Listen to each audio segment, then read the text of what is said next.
Hello, folks, and welcome to Totally Tank, the tankiest podcast in Tankville. I'm Rob. And I'm John. This is episode 79, recording and streaming live on 21 February 2026. Today we're revisiting the Leopard 2, which was first recorded as episode 2 with Andrew as the co-host back in 2019. But it's seen a bit more combat now and new models are coming out. So we thought it was a great time to have another look at this beast of a tank. And just quickly, obviously we do a live stream and we welcome people's comments.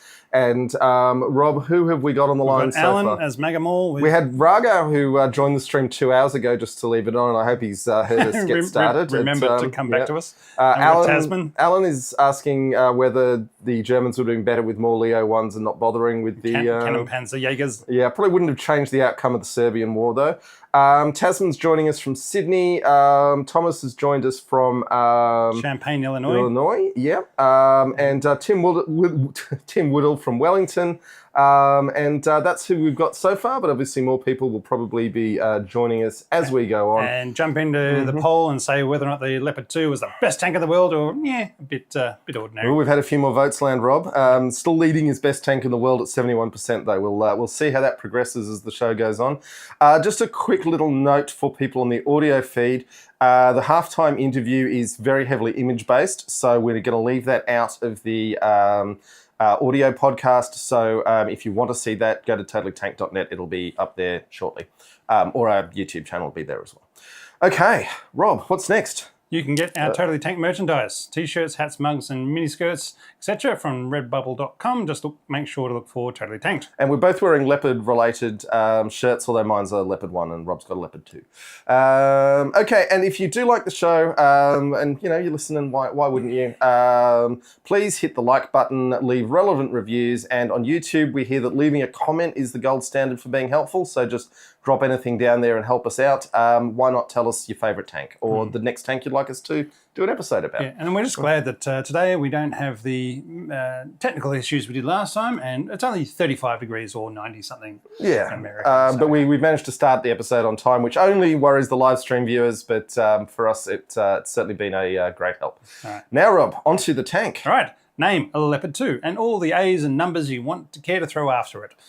So that's basically all it is the Leopard 2. I mean, it started out as a gilded Leopard when they were looking at the Leopard because it wasn't the Leopard 1 back then and all that sort of fun stuff. But anyway, there is just a funny little digression I'm going to go on here. Sorry, Rob. What a surprise. People often say that it's the 2A4 and before that have the flat front side and the 2A5 and afterwards it has they call them the arrowhead cheeks.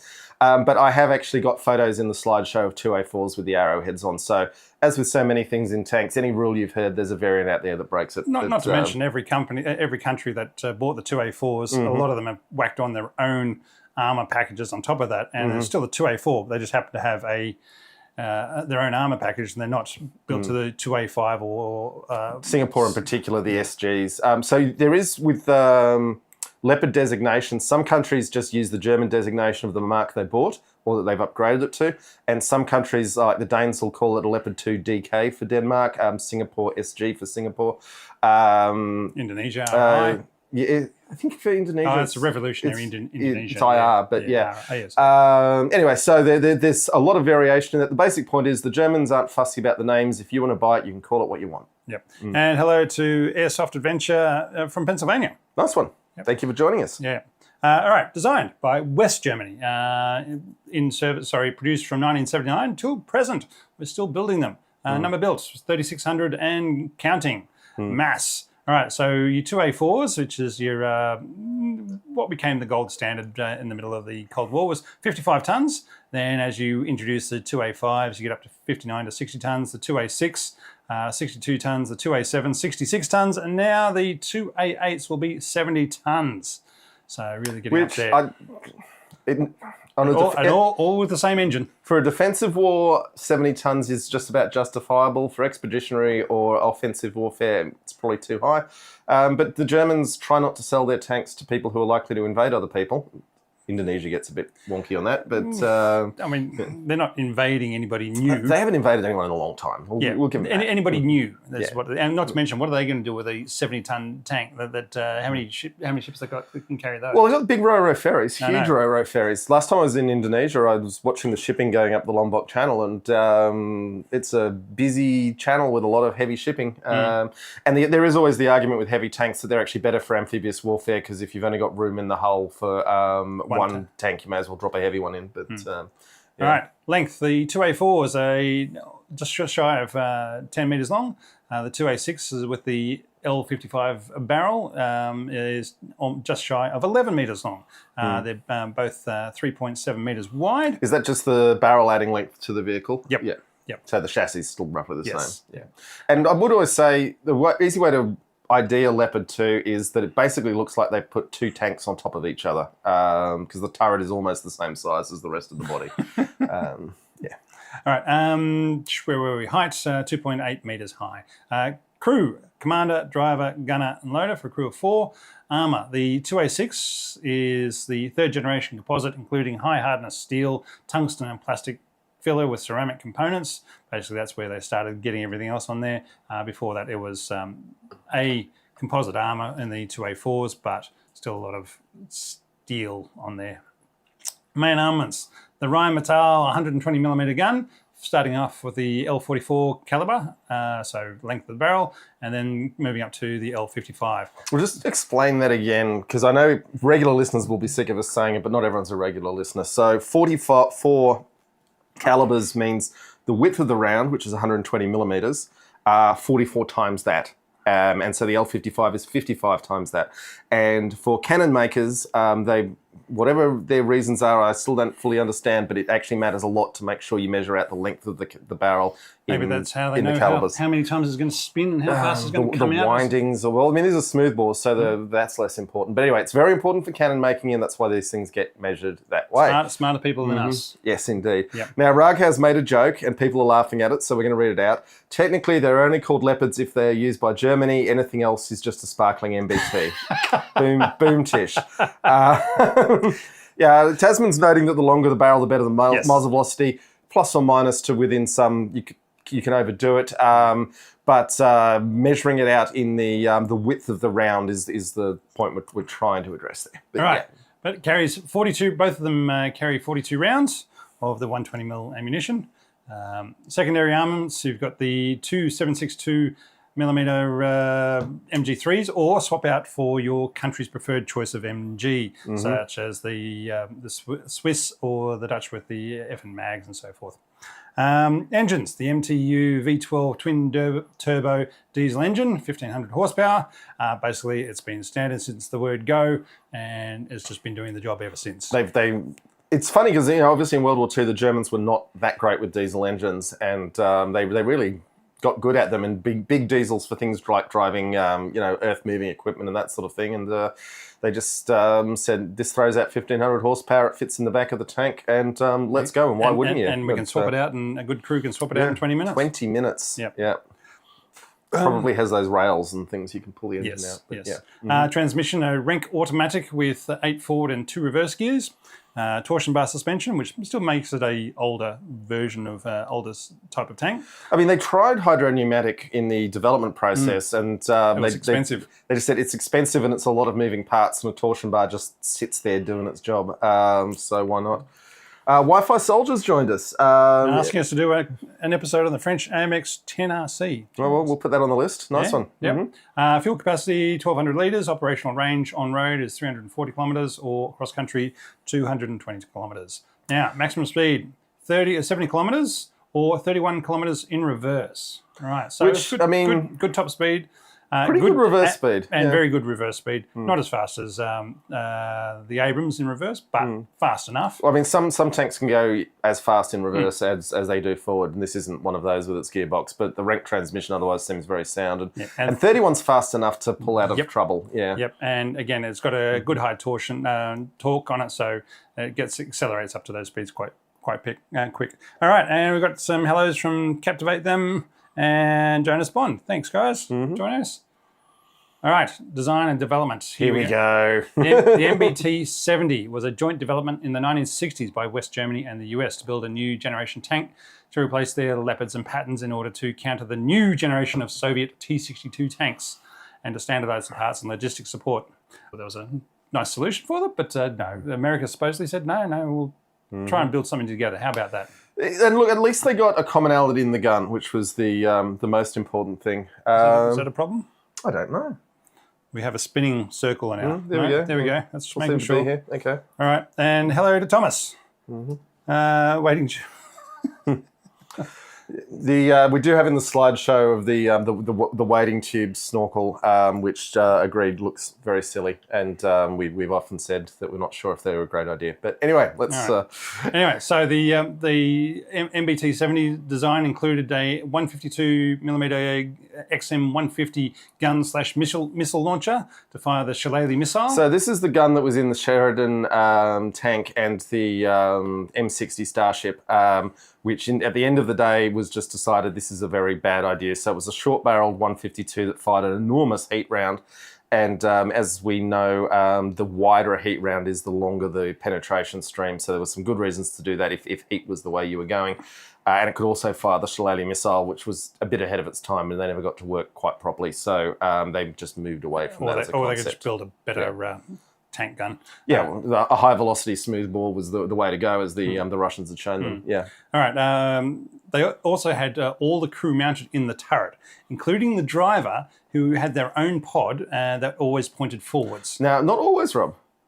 Because the smart thing about this seems like a nutty idea, right? Yep. But what it did let them do, and it was more a cupola than a pod. I mean, the point being is that if the turret is spinning, he's facing in the direction he wants to be facing, whether it's forward or reverse. Reverse. But what it did allow was for the driver to face backwards, so that he could drive the tank backwards as if he was driving it forwards, which obviously no one's ever pulled it off yet, but it had a lot of promise as a concept. I think that poor driver would get pretty bloody dizzy when the commander's spinning the turret around and you're turning the tank around and you're going in opposite directions and your pod's trying to keep your body... I mean, they tested it and decided it was a bad idea, so... All right, and anyway, they also put in hydropneumatic suspension to enable the tank to kneel.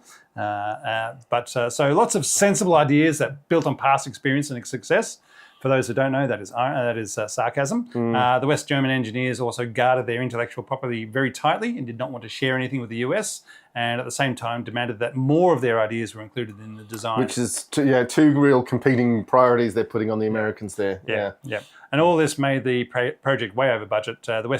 West Germany pulled out in 1969. The US tried to continue by themselves as the XM803, but cancelled the project in 1971. The US then went on to design the Abrams, whilst West Germany started on the new tank they would call the Leopard 2. So their original Leopards now got redesignated as the Leopard 1.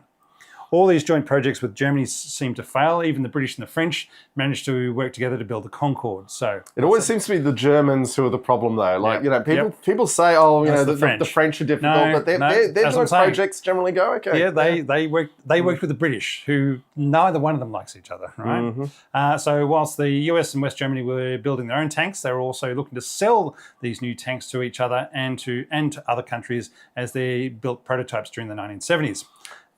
West Germany built 17 prototype Leopard 2s, or PT 1 to PT 17 hulls. Yeah, so when you see Leopard designated PT, that's for prototype, which is very convenient. So there are a couple in the slideshow. But And using a combination of designs. Some of them had with the 105... No, there was a 105 smoothbore, my friend. Not an L7. They did have an L7 in there. Okay, all right. They did have an L7. Some with a 120mm smoothbore, one with the 152mm gun launcher, all with an external MG, one with a remote weapon station with a 20mm autocannon. All had the MB873 twin turbo diesel engine. They knew they were onto a good thing there. Some had auxiliary power units, but they would not achieve the level of protection required within the weight limit of 50 tonnes that was imposed on the project. Now, just quickly, a bit going on in the chat here. Captivate Them's asking for the revisit the TR-85. You might be waiting a long time for that one. I don't know if we're going to have more to say on that. Get into a war, have some more models of it, have some more...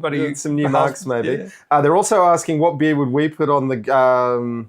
on the gun of the Leopard to do the spinny thing if we get the chance to do so. He says it's going to happen. We certainly hope so. Of my choice, probably bent spoke crankshaft would be the go. Now, today I called John out here. He's because we feel this is going to be a long episode. He's got us on the mid strengths. It's a mid strength beer it's still a craft beer. It's Young Henry's, but But yes, we've got because the halftime show is going to be a long time, and we'll be drinking a lot more during that. We're on mid strengths now, but don't worry. The Commander's Reserve is full strength tall boys, so once we get into those, we'll be right. We'll be good. Yeah. Tasman says it should be an Australian VB, but I mean, we'd rather have bent spoke. We'll think about that. No, we'd rather have crankshaft. And okay. No, Thomas. No, we were joking that we'd have to have an upgrade to the TR85 before we'd do another episode. We don't believe there's any plans to make new ones of those. Okay. All right. Anyway, so as I was saying, the weight limit on the project was 50 tons, and they said, look, for all 50 tons, we cannot get it to the armour protection levels that are required. And the 1973 Yom Kippur War showed that tanks needed more protection against ATGMs, and the weight limit was increased to 55 tons to allow more armour to be applied. West Germany shipped over prototypes to the US for trials and testing. The US liked the Rheinmetall 120mm gun, smoothbore gun, and other bits of design. When later testing was done to compare the Abrams and the Leopard 2AV, the prototype, there was all sorts of shenanigans about weight, levels of armour protection, train crews, testing outcomes, stealing of designs, etc. But let's face it, America was never going to build anything but an American tank. Remember, this was only 30 years after beating them damn Nazis, so no one in Detroit was going to be working on a Nazi tank. So yes, so that's why the Americans did not go with a Leopard 2 design. They said, no, we'll just be building the Abrams. Thank you very much. And I mean, at this point, it feels a bit like the jet turbine engine was a bit of a dead end because diesels have gotten a lot better. But at the time, it did definitely look a lot like the way forward. So, yeah. Mm-hmm. All right. So the design of the Leopard 2 was finalised. An order of 1,800 tanks was placed in 1977, with the first batch being delivered in 1979.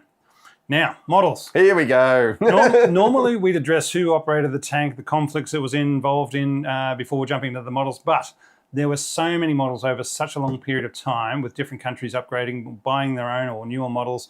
I thought we'd better go through those. So through what those models were, so you know who bought what, when, and which kind of gives the history of the tank as it goes through this development process. Now, we do have a slide in the show of operators, and it's the only one I've ever seen where there's no red. A lot of the world is in blue for current operators, and there's no red. No one who's operated the Leopard 2 has given them up. And I haven't seen that before in some of them have given some of theirs up by selling them off. Oh, I guess, I mean, the Dutch... The Dutch tried to sell them and then they've leased them back from the Germans. But There was a 4-year period of time there where the Dutch didn't have any, and then they've got some back. All right. In the beginning, there was the baseline Leopard 2, which later became known as the A0.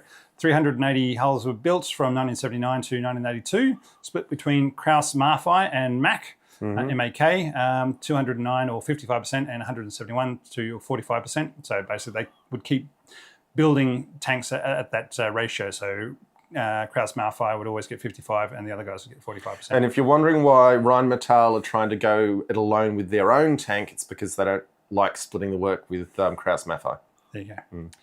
200 of the vehicles had low light enhancer, the PZB 200, instead of thermal imaging. All had the Rheinmetall 120mm L44 gun. The first upgrade was the Leopard 2A1 with 450 built from March 1982 to November 1983. They had better fuel caps and ammo storage bins. Another 300 were built in the next 12 months to November 1984. That further standardised the 2A1 and applied all the changes to the 380 A0s. So we've got 1,130 built so far. Which is a significant tank run on its own. It's just going to keep going though. Yep. And then the Leopard 2A2 didn't see any new hulls built, and was given the designation given to those first 1,130 hulls as they were upgraded between 1984 and 1987 to reach the same specifications as the 300 Leopard 2A3s that were built from 1984. The A3 included even better fuel caps and 5 Those minutes. first fuel caps must have been terrible. You think of fuel caps as being a solved problem, but to replace them twice there's something horrible going on there. Yes, they said, look, it takes too long to fill up the tank, and that is an operational weakness. Therefore, we want to get more tanks filled up with diesel as possible. So we've got to improve the filters, the fuel caps, and everything else that goes with it, so we can get more diesel into these things as quickly as possible. And look, in a wartime situation, that's really important. That's part of your logistics chain. All right, so they've added a 5-meter towing cable as well as digital radio sets and welding shut the reloading hatch. This was such a funny thing because they basically figured out that the reloading hatch, if there was any sort of hit to the turret, became a huge problem for the NBC, the nuclear biological chemical protection. So they just zipped them all up and used the crew hatches to get ammo in after that. Yep. But you can forget about all these as the Leopard 2A4 came along in 1985 and became the basis for all future Leopard 2s. Until now, when Germany starts building the new Leopard 2A8, the first new hulls since the last Leopard 2A4 rolled off the factory in 1992. Since I was doing more research this week, I actually found that there were 17 A7A1s were built in 2024, but these are also going to get upgraded to the 2A8. So basically, there have been 17 new hulls built in the last 2 years. So the interesting point is that the British, like the Americans, the Germans hadn't built a new tank since basically the end of the Cold War. And they have started now, and this is a source of some sadness for everyone because the world has become a crappier place where tanks are more necessary. In fact, it's a dreadful sign of the way the people running things have let situations deteriorate. Right. Yeah. So the Leopard 2A4 had a digital fire control system for all the different types of new ammunition available. They automated the fire suppression system. They had improved titanium tungsten turret armour, but still the very flat-sided Tiger 1 looking turret. Now, apparently the armour laminate scheme they were using just had no benefit for being angled. So they were like, well, why would we take the space and weight penalty, which sloped armour has significant space and weight penalties. So we'll just build it flat, we get the same effect. And then as they moved on, they were like, oh no, we can, particularly the spacing does a lot to disrupt an incoming penetrator, be it heat or discarding sabot, and so the arrowhead cheeks are mostly about providing space and standoff. Right, but most importantly, the 2A4 had the stabilised gun system that made the Leopard famous when it was filmed carrying a stein of beer on the end of the barrel in 1986 whilst driving along. Now, very sadly, I finalised the package on the video feed before I realised this beer carrying exploit was going to feature so much, so we don't have it in there. And that's on me, and I'm sorry. They built 695 new hulls for West Germany, plus 445 hulls for the Netherlands, and another 380 Swiss Panzer 87s under licence. Both the Dutch and the Swiss swapped out the MG3 for their own machine guns. All were still using the Rheinmetall 120mm L44, and all the previous Leopard 2s were brought up to the A4 standard. Just quickly on the Swiss ones, I do love how the Swiss have their own series of Panzers, normally based on the year of adoption. But recently, J.D. Vance said, if it wasn't for America, the Swiss would be speaking German. And, when a lot of the country already does speak German. Yeah, it was very funny to anyone who knew that, but yeah. He's probably a very smart man. He's just not very clued in. He's smart in a very narrow sort of rat cunning. But also, it's amazing for a man who's been a Catholic for 10 years that 2 popes have to tell him he's doing it wrong. But anyway, let's continue with tanks. All right. So this was the peak defender. The 2A4 was the peak defender of the Cold War, able to acquire targets first, fire first, and kill first, whilst being too agile for Soviet tanks to hit or lock on with anti-tank missiles. I mean, that's all in theory, but it had a qualitative advantage over Soviet tanks, no question. Improvements did not stop there, and from 1988, West Germany were looking to improve the armour protection with the wedge-shaped spaced armour on the turret front that gives the modern Leopard 2 such a distinctive look and no longer looking like a Tiger 1. They also added on side skirts, improved optics, GPS, replaced electronic systems. These were only prototype vehicles when the Berlin Wall collapsed in 1989, leading to the reunification of Germany in 1990, when the government suddenly had a much larger population, including the East German military and a lot of Soviet tanks to deal with. And equipment to deal with, When the invasion of Kuwait and Operation Desert Storm commenced in 1991-92, The new Germany was not yet ready to be part of the coalition, and their US written constitution said they could not deploy forces outside of Germany. So they gave money instead. They didn't get a ticket to the dance. After seeing the outcomes of the Gulf War, the reunified Germany downsized its military, sold off its Soviet vehicles, and started the production of the Leopard 2A5 in 1993. Besides the changes to the turret armour, they also installed an electric turret drive and redesigned the turret to house the Rheinmetall 120mm L55, but did not install it. The longer barrel, yeah. But they didn't install it. The 2A5s went into service in 1995, with 285 A4s being upgraded to that version. Now, let's remember, from 1992 until last year, there were no new hulls built. 2 years ago now, John. We've moved on, I know. Oh, okay. Anyway, but I'm just saying, it was all upgrades of old hulls with these numbers. Yeah. 160 Leopard 2A6s entered service with the Bundeswehr in 2001, converted from the 2A5, and they installed the L55 main gun. Another 65 A4s were also converted to the A6 model. But it was during this time that Germany and the Netherlands had begun the great sell-off of their Leopard 2A4s to various NATO nations and friends, as well as 105 A5s to Poland, as they did not see the need for having large stocks of tanks with the end of the Cold War. So basically, they were just depleting their storehouses and saying, who would like to buy anywhere from 36 to 300 Leopard 2A4s. And let's, just spare a moment for those long ago days when nations seriously thought they weren't going to need tanks again, because we thought we were actually going to run the world properly and sensibly. But no, we failed. Yep. In 2007, additional mine protection belly armour was added to the 70 tanks, and further interior improvements to enhance crew survivability to create the A6M, of which the Canadians borrowed 20 for their deployment to Afghanistan. They then bought 20 Dutch A6s and gave them back to Germany so that they could keep their A6Ms.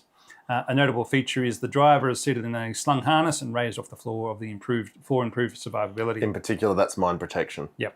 It's one of those. It's funny because the Hetzer, I believe, was one of the first armoured vehicles to do it. But if you suspend your crew setting from the roof, then the shock waves of anything you drive over, it saves a lot of backs. Yeah. But yeah. The Leopard 2A7 was deployed in 2014 and improves the armour further, as well as installing an auxiliary power unit and air conditioning, newer thermal sights for the commander and the gunner, newer fire control and combat information systems. It also has various modules applied, it can also have various modules applied, taking up to the Leopard 2A7 Plus, with a modular urban protection kit, increasing its 360-degree protection from RPGs and remote weapons, and a remote weapon station for the MG3. So it's a lot of slatted armour as well, and basically some of the stuff. They start modularising things, that they start throwing bits and pieces on, saying, look, would you like to buy this with this? And it's going to increase the weight by another 4 tonnes, 3 tonnes, whatever else. Now, Clinty Bean has joined us for their first time on the live stream, and very excited about the Leo 2. They're coming from Oregon. Hey, welcome. Lots of folks from Oregon joining us, and good to have another one. Thank you. Don't forget to vote in the poll, guys, and go from there. All right. The A7V, Mephisto is back, boys and girls. Actually, the V stands for verbescent or improved. So this is the Leopard 2A7V. The Germans must have known there was a historical callback when they named a vehicle the A7V. So for those who don't know, the A7V was the only German tank of World War One. Yes. Yeah. Sorry, I didn't mean to talk over you. That's right. And this is the in-service tank of the German Army at the present. It provides cameras for the commander and the gunner and a rear view camera for the driver, which I've got to say, now that I've got one in my car, makes life so much easier when trying to park. And that's parking slowly. So just think how much better it is in a tank that wants to reverse at 31 kilometres an hour out of danger whilst keeping the front towards enemy and doesn't have to rely on the tank commander sticking their head out and trying to give directions whilst facing one way and the driver facing the other. So go left, no, my left, no, the other my left. Let's remember that rear view mirrors were invented because until they were invented, racing cars needed a second person in the car to look backwards and talk to the driver about what was behind them. So, you know, from that to being like, oh, if we stick a mirror, you can just see what's behind you, to being like, oh, let's have a camera that shows you what's behind you. It's been a much slower progression than it necessarily needed to be, but yeah. All right, they've hardened the barrel, allowing it to fire more modern, powerful ammo out to 5-kilometre ranges. But I'm guessing it also means it can fire more rounds before needing to change out the barrel. The battle management system enables battle comms and co-ord with friendly forces, and they finally added extra armour around the ammo stored in the hull and installed a more robust drivetrain to take the extra weight. Then there are the 17 Leopard 2A7A1s built in 2024. These are the new hulls I mentioned earlier. The main difference is that they have the Euro Trophy active protection system installed on the turret, not just the Israeli one that's a different, well, it's probably it's European building of the Israeli trophy system. Look, given that they've kept the name Trophy, they must have licensed it from the Israelis. Given that they're calling it Euro Trophy, I think I'm assuming they've made some advances on the tech in their own direction. The point being is, it's all based on the Israeli system, and it's just a case of it's another company licensing it and selling it under the Euro Trophy name, so that certain countries and companies can actually buy it. So they've installed that on the turret. The expectation is that these will be upgraded to the 2A8, which leads us into the Leopard 2A8 coming soon. Just quickly, Alan's asked about, was the wacky Swedish tank pre-Leo 2 based on the Leo 2? I believe you're talking about the S tank, because it basically went Centurion, S tank, Leopard 2, and S tank was a beautiful thing that was just purely Swedish, as far as I'm aware.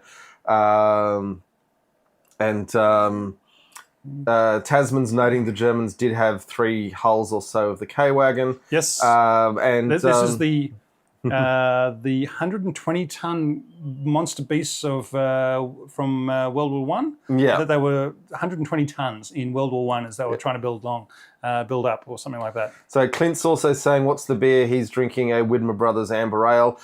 This is a Young Henry's, I think it's called a Stayer or something like that, just because it's a mid-strength, because we've got a long halftime show to get through. Yes. Yeah. Speaking of the halftime show, if you want to know more about the K-Wagon, you can buy David Mitchell Hill Green's new book, The Kaiser's Panzers, about German tanks of World War One, which includes the K-Wagon, which is why I know it was around 120 tons. Oh, there we go. Anyway, David is the halftime interview subject, although we don't go about his book this time. He wrote that book about 2 years ago, and even though we were super keen because publishing schedules can run so long, he had a whole different thing he wanted to talk about, which was really awesome, and you're going to get to see that later. But if you want to find out about the K-Wagon, jump on there. All right, where were we? Germany has started taking orders for the Leopard 2A8, with the first of which will be provided to Germany and Norway this year. The 54 Norwegian tanks will come with laser warning receivers that the 123 German tanks will not start out with, but can be fitted with later. Where the Euro Trophy system was tacked onto the turret of the 2A7A1 for the 2A8, the dual Euro Trophy system is built into the turret from the start. They also have improved the commanders' and gunners' cameras and the turret roof armour. The weight of the vehicle is expected to be over 70 tonnes now, or could be more if that was an unloaded weight. They have the same engine and transmission, but so they have limited the top speed but kept the powerful torque so it can accelerate forwards and reverse nearly as quickly as its lighter models. Other sales locked in are Lithuania 44, Czechia or Czech Republic 44, Sweden 44, Croatia 44. You might have guessed that 44 is the magic number for a NATO tank battalion. More countries with more orders are lining up, but as these initial sales are filling up the production run, any future sales will have to wait a little bit longer. Many of these countries are getting their own assembly or production facilities to speed up production and distribute their logistics support. This is one of the great things about buying German stuff, is they will sell you the robots to run the production lines, and obviously you still buy feedstock. Personally, I think this is one of the strongest points of the Leopard 2 is that they are saying, you know what, you want to build them, we want to cut the costs, you license it from us, you can build your own factories, we'll sell you the parts, you can provide employment to your country's people and build these things yourself, operate them yourself, maintain them yourself, and do all that. And suddenly you have this wide distribution of logistics that if you're working together, I mean, yes, there'll be differences between the Spanish and the Lithuanian and the Croatian bloody Leopard 2s that are being 2A8s that are being built, but it's all probably going to be fairly similar. But similarly, a decade ago, the Germans made a very compelling offer for their submarines. We would have been building them here. They would have transferred a huge amount of technology.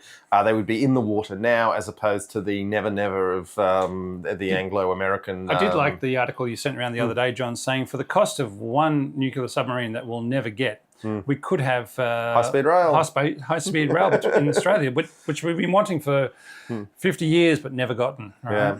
Anyway, the cows don't like it. The point is that the Germans offer a very compelling package, and it's not just the weapon; it's the industrial throughput of the whole process, and being able to assemble it has huge benefits in the long run for a country, rather than just buying a product. Now, just like why we're building what boxes? We're exporting our boxes to Germany. Yeah. Their design, we're building them here in Australia and then shipping them back. So basically, it's a much better distribution. It's a good deal. Yeah, it's a very good deal. It'd be much nicer if certain other countries like that deal as well. Anyway, all right. So operators, right? West Germany / Germany. They have lots. They're continuing to have lots. They're just going to keep on operating them. Netherlands. They ordered the first 445 Leopard 2s in 1979, and since the... That is a huge tank fleet for a country the size of the Netherlands. I mean, there's only 5 million of them. They're an industrious people who really believe in... they have a lot of money and they want to keep it. Yeah, they want to defend the West. They don't like the idea of communism. Right, since the end of the Cold War, they sold off all their tanks, deciding that they did not require them after 2011. However, they then started leasing German Leopard 2s in 2015 to be operated as part of a joint Dutch-German armoured unit. So they train together. Yeah. They work together. Basically, they're embedded together. So, sure. Yeah. In 2024, they placed an order for 46 Leopard 2A8s. So obviously the brigade commander wanted his own there, and he's said, well, if I'm going to have one, my 2IC better have one as well. Not just the battalion commanders. Yeah. I want the brigade commander wants some as well.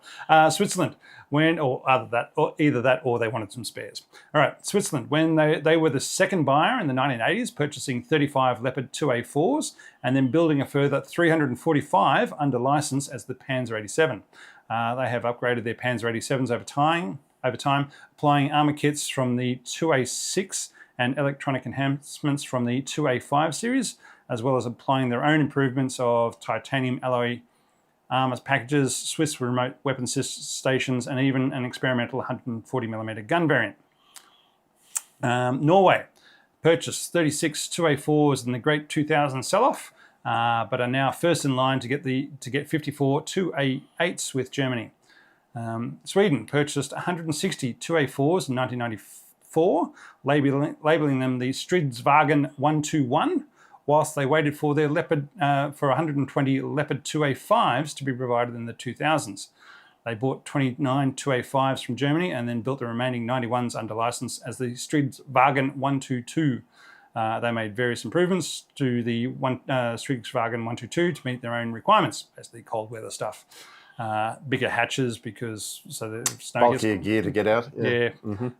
If you're wearing warm clothing, like thick clothing, The original 160 2A4s were then sold back to Germany in 2009. Canada borrowed 20 2A6Ms for deployment to Afghanistan in 2007. They also then purchased 100 2A4s in 2009, of which they upgraded 40 turrets to A7 Plus standard and gave 20 of those back to Germany to keep their loaned 2A6Ms. They've one of the countries that gave. I won't go into too much detail about who gave Ukraine how many, and so forth. But I'll say that Canada gave 8 2A4s to Ukraine and used a number of them themselves for training. The main armoured force is made up of the 40 improved tanks that Canada has. Denmark bought 51 2A4s in 1998, which were upgraded to 2A5s by 2005. Then they bought another 18 in 2006. At present, they have 44 2A7s in a Danish configuration, having provided others to Ukraine. Ukraine.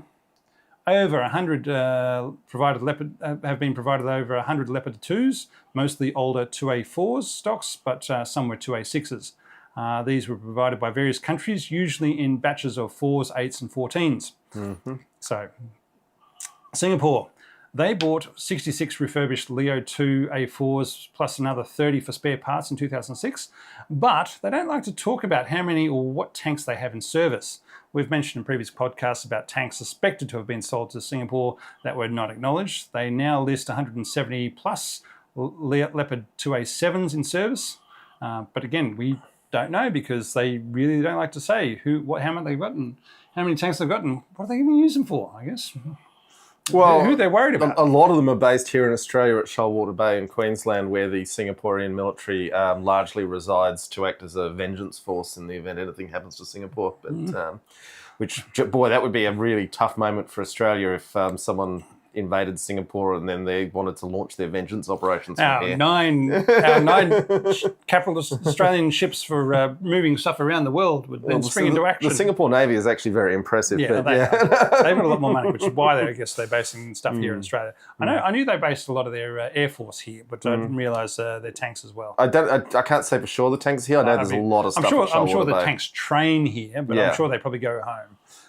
But yeah, I know their planes. They have their own hangars and maintenance facilities in Queensland for a lot of their planes, because part of the things with you can't fly very far in Singapore.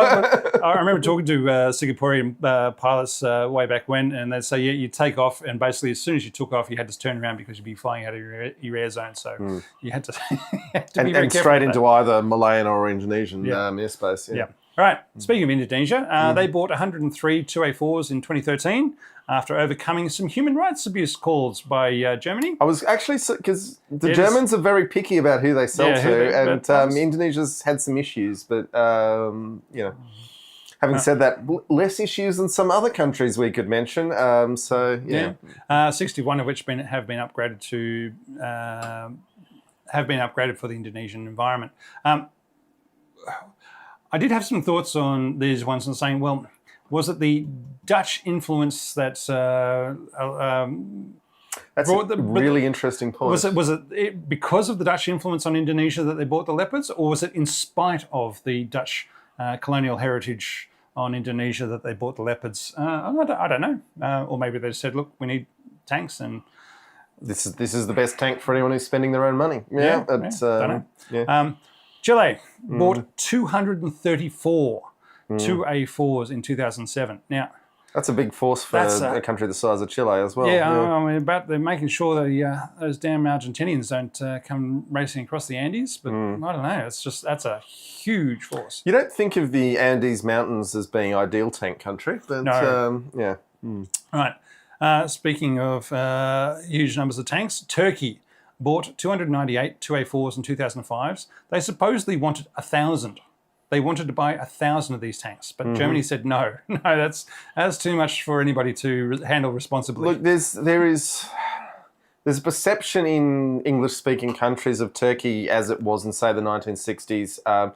Turkey is an increasingly very wealthy, very sophisticated country with getting close to a very sophisticated industrial base. And also they've got some real bastards in their neighbourhood. So I get why they would have wanted 1,000, and they could probably pay for it because they are getting to be very wealthy. That part of the world has always had a lot of money because it's the crossroads of everywhere. But it's interesting that they wanted that many. They did manage to buy another 56, but have since lost a number over 10 in northern Syria in 2016. We'll go into that later. They have designed their own next-generation upgrades and even installed their own Altay turrets onto the Leopard 2 hull.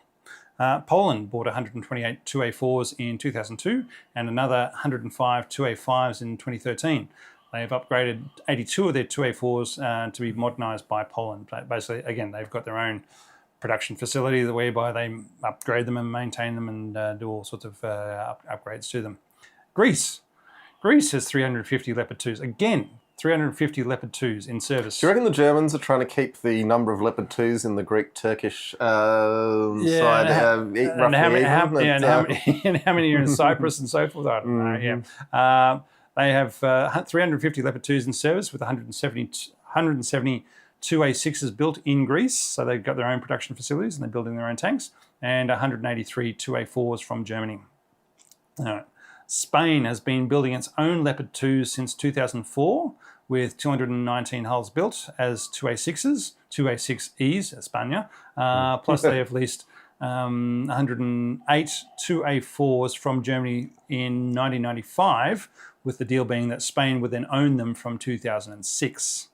So basically they leased the first 100 and then said, while they were building up their capacity to build their own. All right. Hungary bought 44 A7 pluses in 2018. Plus they've got 12 older 2 A4s for training, we're assuming. Qatar bought 62 A7 pluses in 2015. Finland bought 139 2 A4s in 2003 and 120 2 A6s in 2015. Austria bought 114 2 A4s in 1995 and sold some in 2011, and was looking to upgrade its remaining 56 to the 2 A7 in 2021, but is now thinking about buying 56 new 2 A8s. Croatia is building / being given / building 44 2 A8s in the coming years in order to backfill it for its donations of ex-Soviet vehicles to Ukraine. But in the meantime, it has 10 2 A4s to use for training. The Czech Republic, like Croatia, Czechia, has been given stocks of 2 A4s in compensation of providing Ukraine with ex-Soviet tanks. Plus, they are also buying / building 44 2 A8s. That was a great deal for them, wasn't it? Not such a great deal for Ukraine, but a great deal for them. Lithuania, well, it basically means that everybody was at the beginning of the war, when Ukraine could only had crews trained on ex-Soviet vehicles. No, I get that it had some value for Ukraine in getting the ex-Soviet ones, but what we saw in that period was a huge amount of draining of surplus stocks and not actually helping the Ukrainians enormously. The Ukrainians went across to have a look at the Spanish ones that had been flooded, and they said, "Yeah, guys, we don't want these 2 A4s because they were stored poorly and have been flooded out, and we can't use them." Yeah. But anyway, Lithuania have ordered 44 2 A8s, but there are plenty of Leopard 2s in the country already, as other NATO allies are deployed to Lithuania with their 2 Leopard 2s. Slovakia got 15 2 A4s in 2023 from Germany for giving Ukraine their ex-Soviet armoured vehicles. Then we go on to the countries that thought about it. Australia evaluated the Leopard 2 A4 in 2003, but went with the Abrams, as we thought we'd be more likely to be working with you and relying on the good old US of A. There was an issue with that decision that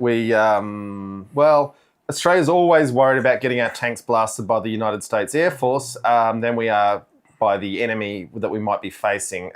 So having American-looking tanks is very important to us. But then we go and ruin it by painting them in a distinctive Australian pattern and covering them with shrubbery, which the Americans almost never do.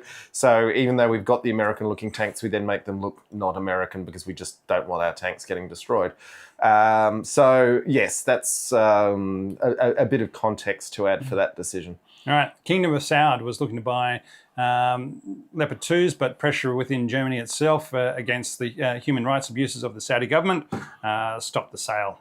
Slovenia did a bait and switch where they promised Ukraine their modern Soviet tanks in exchange for Leopard 2s, but only handed over their old tanks. So they were promising T-72s and T-62s. Now, remember, you defamed the people of Slovenia. I have done so many things. And finally, we've found out why they deserved it. I have done so many things to the poor people of Slovenia. Anyway, but they only handed over their T-55s. But Germany could not be fooled. And so instead of providing them with Leopard 2s, they provided them with Martyrs instead. Can you imagine you expecting Leopard 2s and you get Martyrs? Other countries got Leopard 2s where they handed over their T-72s. Anyway, the UK evaluated the Leopard 2 in 1989 as a replacement for the Challenger 1, but instead went with Challenger 2. Also, the Leopard 2 hull was used for the Vickers Mark 7 main battle tank, which featured a British design turret, where some of the innovations later were incorporated into the Challenger 2 design. Italy was right up until the last moment, was looking to buy the Leopard 2A8 in 2023, but negotiations have failed. So when we were talking about the Ariete however long ago, The negotiations for buying Leopard 2 have failed as they wanted more input for their Leonardo military company. And instead, they said they'll wait for the future French-German main ground combat system, MGCS. You'll be cold and dead in the ground before you see an MGCS, I reckon. Or they'll jump on the K2 Black Panther wagon instead. All right, conflicts. Here we go. All right. So, the Leopard 2 has been around for a long time. How combat-proven is it? Its raison d'etre was the Cold War, where it was expected to take out the Soviet tanks flooding in from East Germany. In the first episode with Andrew, you speak about the Leopard 2 crews and Red Storm Rising, racing off to protect their homeland as the Americans backed decisions based on their strategic needs. But luckily enough for all of us, the Leopard 2 was not actually needed to stop the Warsaw Pact, but I'm sure its presence and capabilities factored into the decision-making of the time to not do anything stupid. And I'm hopeful its ongoing presence and new capabilities, if not its numbers, will continue to weigh on any decision makers as to not doing anything stupid. With the end of the Cold War, Yugoslavia was free to take out its ethnic and cultural differences on itself as it fractured in every which direction. In 1998, the turmoil came to a small part of the former nation called Kosovo, which had just as disparate an ethnic and cultural mix as the rest of the former Yugoslavia. In 1999, for the first time since 1945, German troops, and not dressed as Frenchmen, were deployed to a war zone, but this time as part of KFOR, Kosovo Force, as a NATO peacekeeping force to oversee the Yugoslav withdrawal from Kosovo. The Germans took 28 Leopard 2A5s with them as a show of force. There were two incidents, one where Yugoslav troops fired off rounds nearby a checkpoint with a tank, and another when a Leopard fired off 4 warning shots over a town to say, we're coming in. They were later replaced by Leopard 2A4s and moved into North Macedonia to provide logistics protection for a NATO base there. Now, Rob, you've got to remember the Greeks prefer to call it the former Yugoslav Republic of Macedonia, but anyway. Yes, yes. I think it was called North Macedonia. Anyway, I don't know. Yeah, as I say, also, I think the Greeks are being dicks about the whole Macedonia thing, I've got to say, but anyway, let's not get into that. It's a complicated situation. In 2007, the Danish troops in Helmand deployed 3 Leopard 2A5s. This is in Afghanistan. Sorry, yes, in Helmand, plus a spare. So they had 3 crewed tanks and a spare to roll out in case one of them wasn't working, which remained in use until 2014. In one engagement, a tank went over an IED, and as the driver was in a floor-based seat, died from wounds received. Canada first deployed to Afghanistan with their Leopard 1s in 2006, but found that even with the Mexus add-on armour, the older vehicles do not have the protection or air conditioning needed for the environment. Canada then borrowed 20 Leopard 2A6M mine-protected tanks with air conditioning from Germany in 2007, which were deployed through to 2011. One thing they were found to be lacking was the engineering versions that the Leopard 1s had and were found very useful. So the Canadians have taken over their Leopard 1s and their engineering vehicles, and they found that anything with a dozer blade and so forth was really useful for clearing places and making sure there were no IEDs under the road and whatever else. But they didn't have those for the Leopard 2s.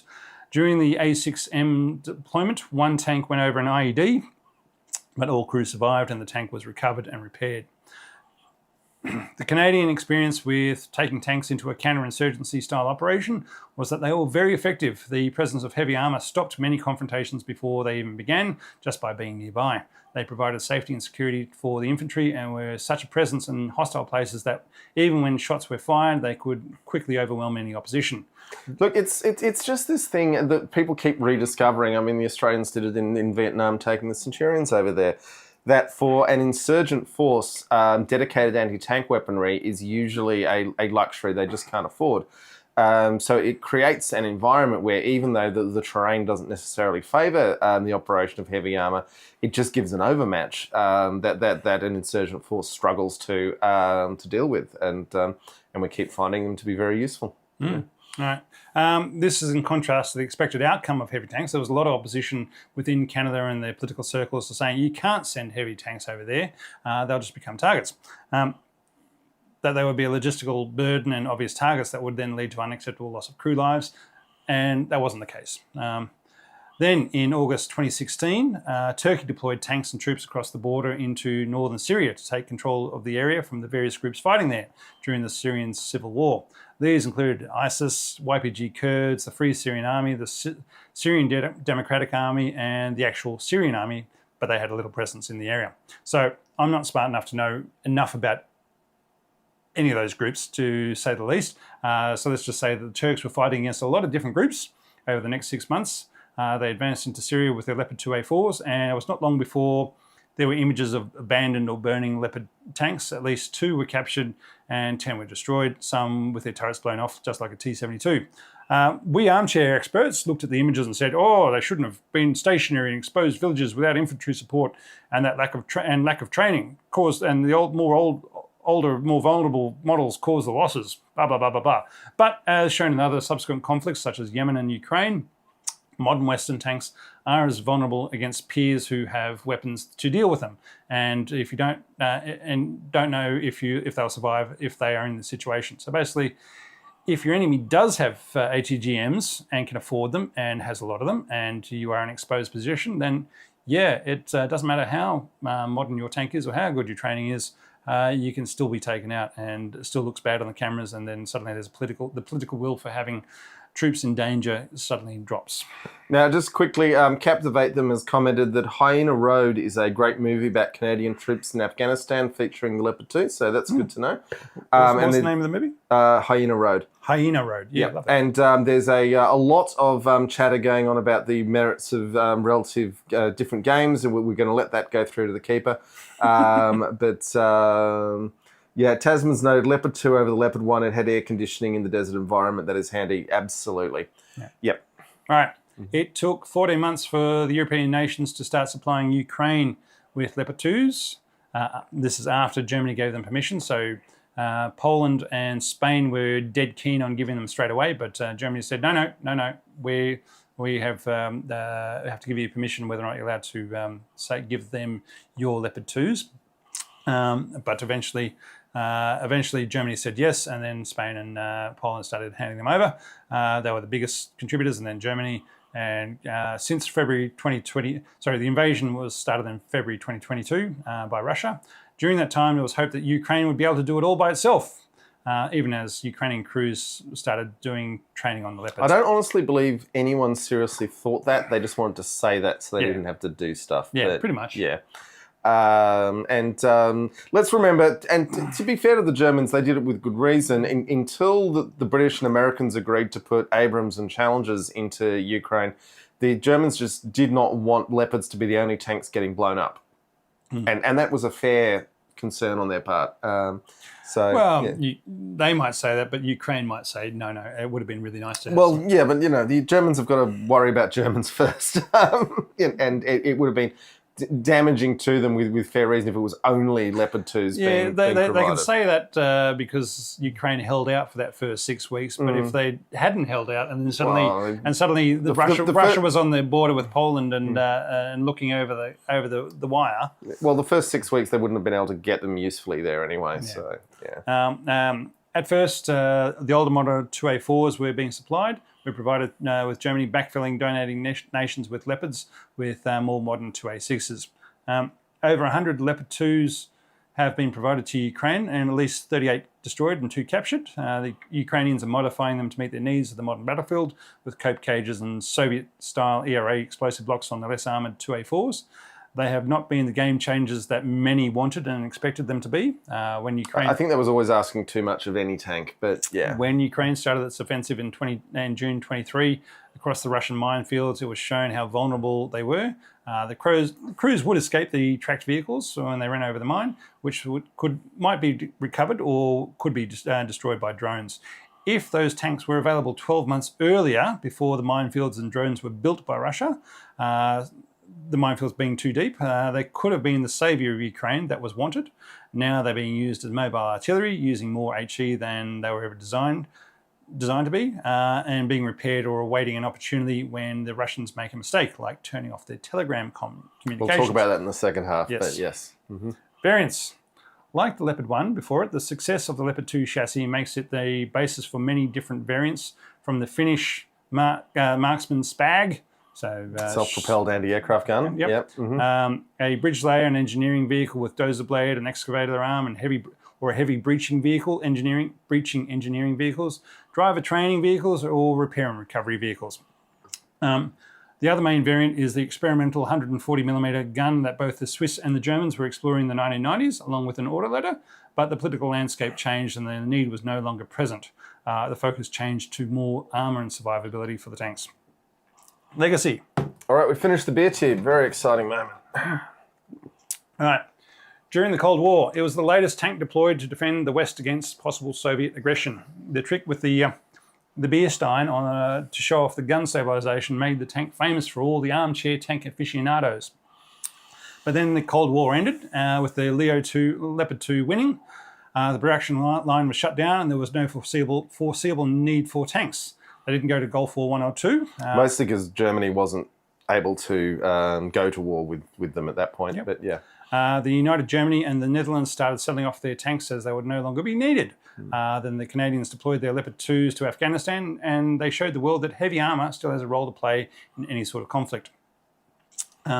With the destabilization of the world by the Russian invasion of Ukraine and the return of El Presidente for life in the US, Europe is moving away from buying unreliable US military equipment, as in the equipment is fine, but you can't trust Elon or some other callow dickhead in a hoodie laughing his ass off on ketamine to not press a button and shut them off. Sorry, I just added that to the script. And I thought I was going to read it, but Rob got it. Okay. Well, you put it in my part of it. Yeah, anyway, callow dickheads in hoodies on ketamine making serious decisions for the world is something we all need to move past. But yeah. And Germany restarting the production line for the new hulls, the Leopard 2A8. The legacy of the Leopard 2 will be a long one as more and more orders are placed. It's reliable and a known capability. European militaries are working more and more closely together, and their preferred tank is the Leopard 2, with some militaries embedding themselves within their allies' forces. So Lithuania, Netherlands, and so forth are all working together with the other NATO countries to be very closely aligned. The other significant legacy is that Germany is willing to license production of the Leopard 2 to other countries. Not only is this a cost-saving measure, but it maintains and disperses the capability of production facilities, a trained workforce, and a logistics supply chain a long way around. The next question is, how soon will it be before a Canadian production facility comes online? To say who's going to be, where the threat is. Now, I wrote this, an update to that little statement. I wrote that statement a week ago, and today, as in the 21st of February, the Canadian PM has announced that Canada is now starting up its own defence industry strategy. So I guess that question has been answered. What a world we now live in, so that Canada may be building its own tanks soon to protect itself. So look, I just want to quickly note that in terms of the weaknesses of the Leopard 2, the ammunition storage has always appeared to be problematic, with 27 rounds kept next to the driver and relatively exposed, whilst the other 15 are in the turret blowout panel. And it's like, why would you have 15 in blowout panel and not all of them? But, you know, it's already a very big turret, to be fair. But service in Ukraine seems to suggest that if you have genuine German-made ammunition in the tank, they're very hard to cook off. There's been plenty of pictures of blown up Leopard 2s with that compartment open and exposed, and the rounds are still in there intact. So locally manufactured alternatives in places like Turkey seem to have considerably different characteristics. And, you know, this is where we get into the whole insensitive munitions and the superior chemistry. That might explain to some extent why the Germans haven't been as concerned about this weird vulnerability of having ammo inside the tank that otherwise might have been the case. Now, you say that, but newer models of the Leopard 2 keep trying to up armour around the hull ammo and introduce spore lining and other improvements to stop the rounds cooking off. But every model of the rounds are still there, which says to me that it's still seen as a weakness, even if they have managed to reduce the risk considerably. Is it the best tank in the world? I don't think so. Is it in the top 5? I'd say yes. Will it be a stalwart against powers that want to impose themselves on others? I hope so. And I hope that it's not used to oppress other countries. Now, the poll we've put out there, is it the best tank in the world? And 76% of you are currently saying, yes, it is. And that's out of 17 votes, which is quite a lot for us. So that's good to know. Now, excuse me. Okay, The halftime break is our friend of the show, David Mitchell-Hill-Green, who we met at Oz Armour Fest back in 2022. Yep. Yeah, we met him again last year, and we've done a few things on this show with him. He has been to the El Alamein Military Museum and the Jordanian Tank Museum, and we're basically going to give you an hour and 10 minutes of him walking us through his slideshow. So there's going to be lots of pictures of tanks. As we drink beer and talk about them at the pub. It was recorded in the old Canberra beer garden, and it came out pretty well, I think. So for tank fans, there's a lot. So we won't be on air live, but we will be following the chat. And hello to Sharkfin and 1 Cent B5. Yep. So 1 Cent's joining us. Apparently it's snowing there. Anyway, thanks guys for joining us. Getting back to the halftime show that you're about to get, it's an hour and 10 minutes of lots of pictures of tanks with us trying to have a conversation about it. I think it's worked out pretty well and you're going to like it. Do keep, if you're on the live stream, dropping comments. We'll be able to reply to them because we won't be speaking at the time. And if you're listening on the podcast, the audio feed, if you want to watch this, come check it out on totallytank.net or on YouTube. Whew. Okay, on that note, we will be kicking you over, and we'll be back in an hour and 10 minutes. We're going to go off and watch some rugby and drink beer. Oh, actually, we're going to have to watch the show to reply to the comments, Rob.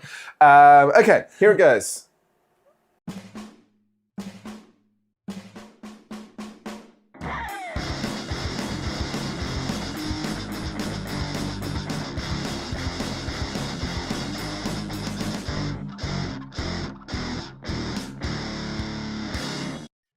G'day folks, so we are here in the beer garden at the Old Canberra Inn, and we are joined by a friend of the show, David Mitchell-Hill-Green, author, historian, and currently PhD student.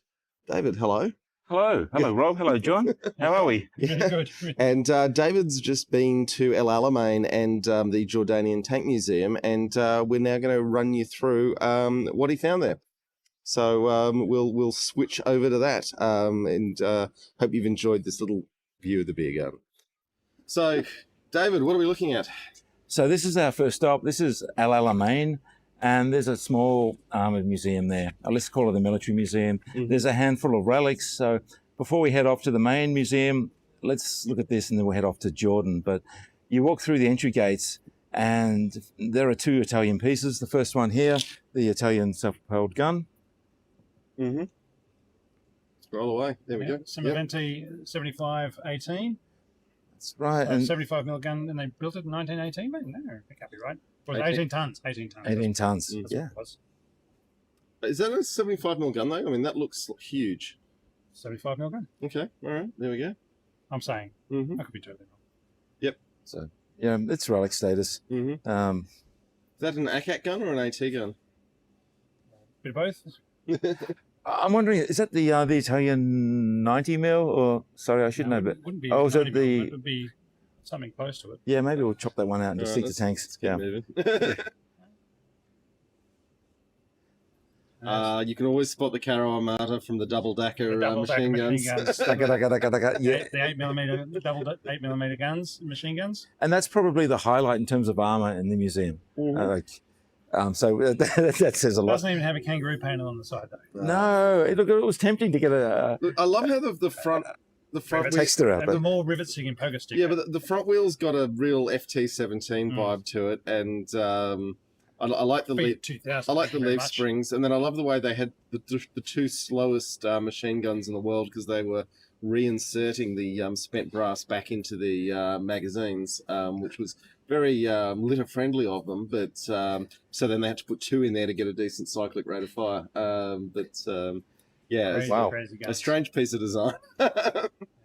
missing kangaroos, as you pointed out. Yeah, which that's because the Australian, particularly the 9th Infantry Division, operated a bunch of captured of these Caro Armadas. Yeah. Yeah, post the capture of Bardia, and they used them in the capture of It still Tripoli. had one of the better guns at the beginning of the war, though, with the, I think it was a 45 or 47 millimeter gun. 47? Well, yeah, Yeah. I'll say that. So it was one of the better anti-tank guns for the start of the If war. it had a high explosive round, it was better than anything the British were building until much later in the war. So, Well, with the Charlotte Sot 2-pounder. Yeah. Yeah. yeah.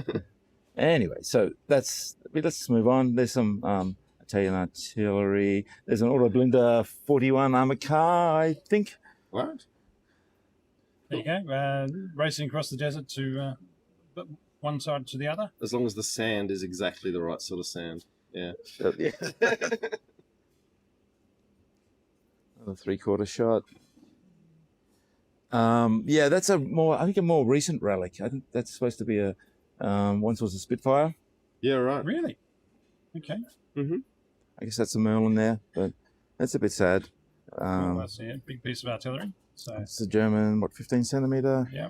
German half track. I love how the Alamein Museum, they've all been blown to crap in the actual They have war. been.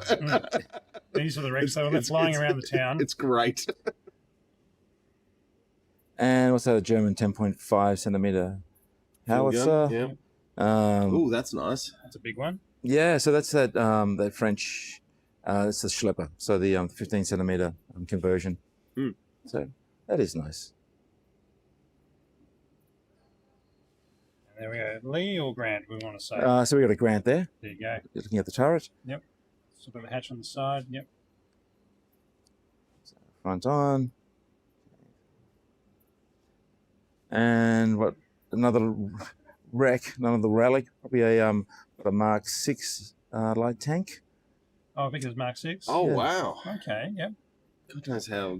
Well, I mean, I know they were used in North Africa, but yeah, I guess they left them there too. They got, a lot of them obviously got blown up because that was the main part of it. That was what they did. They got blown up. And By left anything. behind. And Harsh language, boom. And what wasn't scrapped, they sort of retrieved. So that's a Crusader, but when I was first at this museum back in 1989, it was labelled German Panzer. But They must have seen one of the Australian war movies that used them as as anything as a German tank, but it's subsequently retitled it as a Crusader. I imagine a few people let them know the error of the ways on that one. This one will test you. Is that an M2?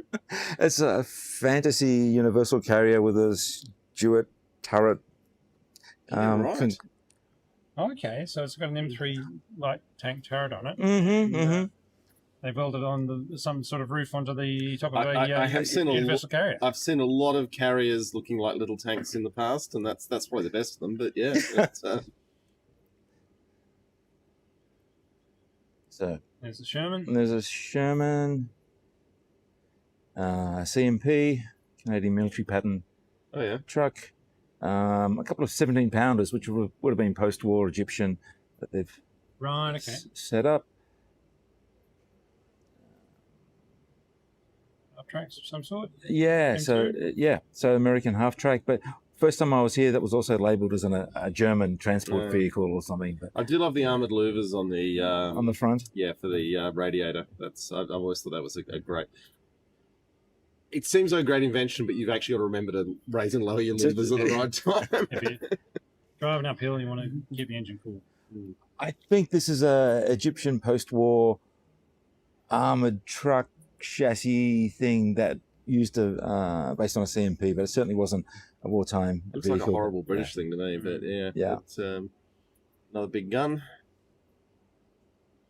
17-pounder again. 6. So it's a 6-pounder, Yeah, and that's an 88. that's right? an 88. Yep. Oh yeah, 88, and it was also used by the United States. Maybe, sure. At some point. I find this interesting. A Russian 76.2 millimeter Okay. anti-tank gun, which obviously captured on the eastern front and then taken out. And Well, the Germans did Yes. capture so many of the 76mm guns that they were mounting them on their own their own tanks and so forth, and saying, "What do we do with these things?" So we're obviously spreading them around. so pressed into service in North Africa. So another shot of that. Okay, couple of Pack 50s. Yeah. What's okay. the thing in the Pack background? 38, I should say, 5 centimeter. That's a Cuirassier? No, that's a That's- Sherman with a Oscillating turret. yeah. So not even So an AMX-13 turret on a Sherman, which we did hear about, but yeah, wow. Okay. So that's probably what a relic of the 73 Suez war. Crisis, or Suez. Yeah. Cool. Wow. Okay. But, you know, it's a bit of an odd relic to be featured in the It's a El funny Alamein. looking tank. It's got a Robotech turret on a World War II chassis. Yeah. Not even a what were they, Another Super 51s? No. Another shoulder pack for 38. Just panoramic shot. I like the palm tree. That's a nice touch. Yeah. But actually, what you can see in the background is new Alamein. And so the whole of the coastline, which was once obviously desert, and I remember reading stories of Australian soldiers who'd wander across between battles and fish with grenades and so forth. It's like a resort now, pretty much the whole way from Alexandria on the 2-hour drive out to Alamein. So it's all been built up. Coastal strip. It's a coastal strip. Mm-hmm. Yeah. Whereas the first time I went there many years ago, it felt like a war museum on a battlefield. Yeah, right. But that sort of, that feeling is well gone. Yeah, people need places to live though. Yeah. People need And holiday. Well, holiday. There's a whole series of reliefs on the wall, and they get more and more fictitious as you go along. Yeah, right. In particular, in armour, I think Oh, you can see Rommel with his supposedly a Panzer. Yeah. For those bogies, it definitely looks like a ship. And then Commander and Rommel, and then there's a P-40 which was a relic, and they restored it. And in some ways, I wish they kept it as a relic and kept it inside rather than restoring it and keeping it outside in the weather. But that's one for the purists. You can see there the state they found it in. That's an example of what the backdrop of what was once a battlefield is now a coastal resort. Those huge apartment blocks, they're going up everywhere. R88, it's the front of the museum. And now we're in Jordan. Okay. Right. Tell us about the Jordanian Tank Museum. This is the museum that exists because the King of Jordan was a tanker. And he was a tanker. And so I think the museum was inaugurated in January 2018 at a cost, I think it was $1 billion or so it's cited. So it's enormous. It's the money you can spend when you're the king, I guess. And you're a tanker. And But just remember, Jordan doesn't have the oil money of all the other Arab states around there. So they're relying a lot more on tourism. There's a lot of goat herders who've paid a lot of tax, and the king's putting their... They're relying a lot more on tourism, so building a tourist attraction. Is it a tourist attraction? How many tourists did you see in your day there, David? So I was there. I was number one, lining up at the gate at 10 a.m. when it opened, and I think I was the only person I saw until the end of the day when there was a group of soldiers, Jordanian soldiers, being shown through. Yeah. But in terms of income, I did learn that I think it's tourism, potash is one of their top income earners. So mining, great. So mining, yeah. All right, what is in the museum though, David? Give us the tour. This enormous museum, which I think as they say, it took more than 10 years to build, and there's around about 110 individual exhibits. So it's impressive. And so it's up there with the great armour museums of the world. So let's walk inside. I think what strikes you, the first exhibit, we'll come back to that. And for those who want to know, that's not the Universal tank from the Indiana Jones movie Last Crusade, but close to it. So a replica Mark 1. On a diorama. And it's not called a replica, but it's nicely portrayed, and you can see it's crushing a little it's a post here. Trenches. Yep. Some trenches. That's always important to do in your tank. Take that, you Turks. I'm guessing. Germans. It's Germans, yeah. Germans, but they were there assisting the Turks. All of the Ottoman Empire. And they also served. Was it Mark 1s in Gaza?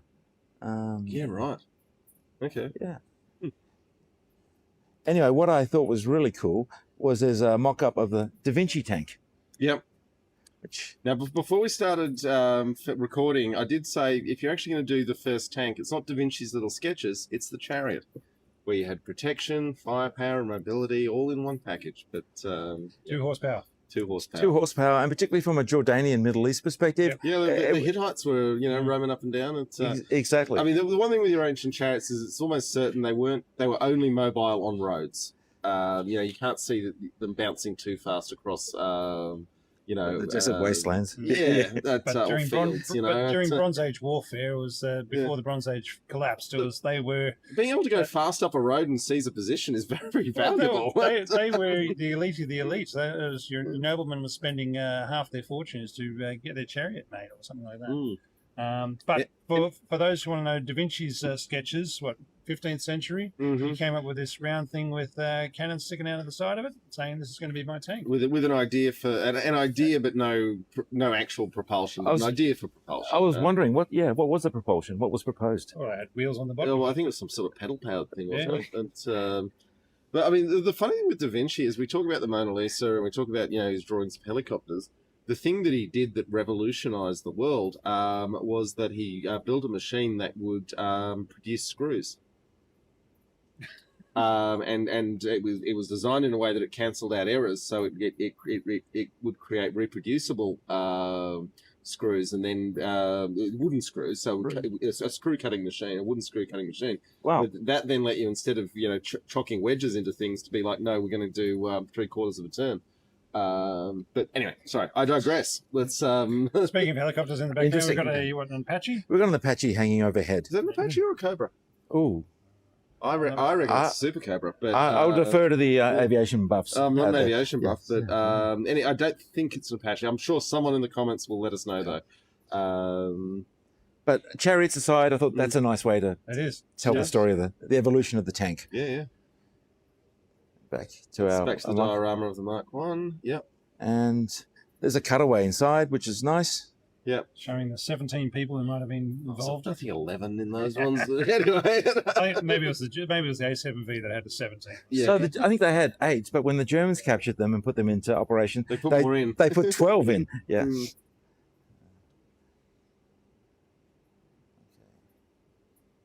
That's just a field gun. Anyway, here's our first piece of proper tank, and it's a Russian T-60 light tank. Yeah, right. So we've seen those up at Cairns, but they had the double turrets. Yeah, right. Okay. Beautiful. Yeah, it looks a bit different from that angle, doesn't it? But, yep. There was our Cheningalette, the ammunition carrier by the French. And in the foreground, a Cardinaloid tankette. Oh, is it Cardinaloid rather than Cheningalette? And I think the Cheningalette's maybe there behind it. Okay. Maybe I've got that totally wrong. There you go. Anyway, the iconic FT. Here's the FT. Yep. That's a Krupp 7.5 centimeter field gun, which obviously the Turks used. And then we have the Model T, which pretty important. Pretty important. I think it was the most commonly produced car until 1972. Wow. Yeah, right. Something like that. Yeah. Most numerous car. I do like Henry Ford's thing that if people can have the Model T in any colour they want, as long as they want black. As long as it's black. Yeah. He also gave us the weekend so we could go out and buy his cars and actually do something with them. Yeah. But we won't talk about all these other... We won't talk about all the other things he did. Anyway, this was used, you can see it's obviously with a Vickers machine gun in the Arab Revolt. Yeah, Cardinaloid tank it. Cardinaloid. Yeah.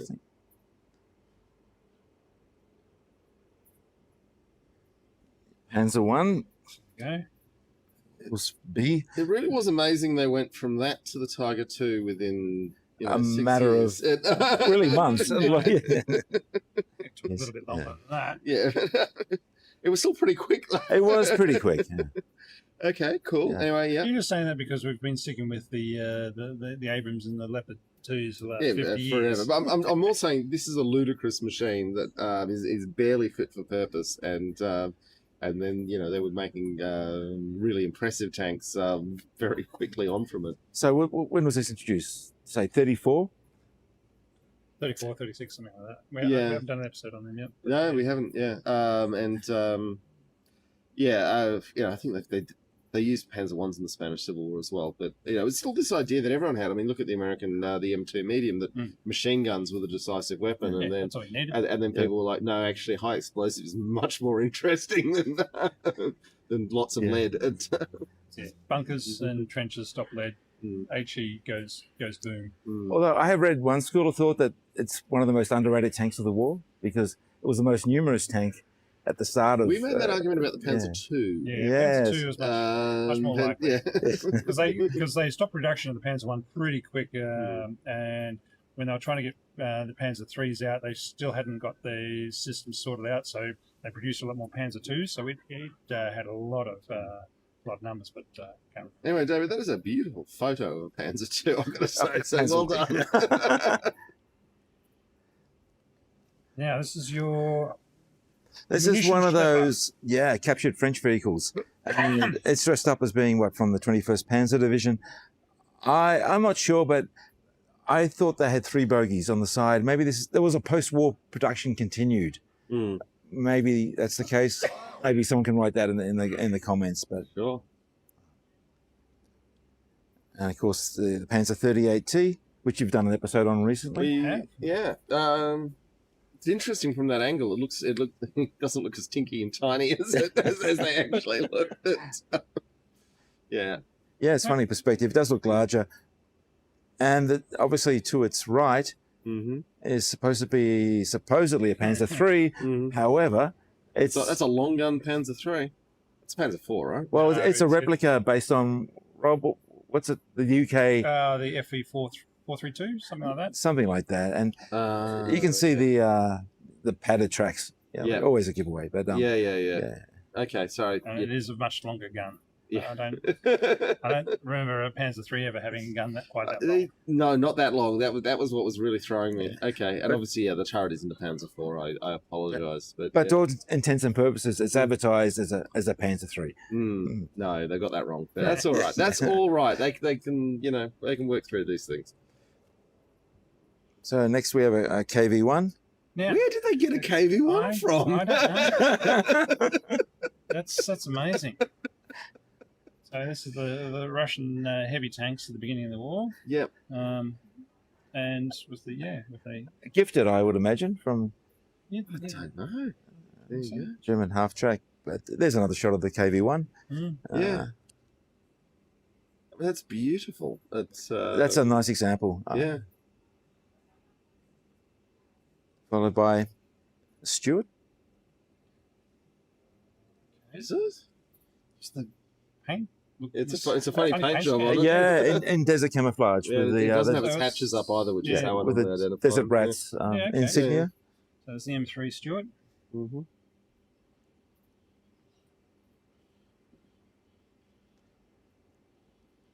Next to a Crusader.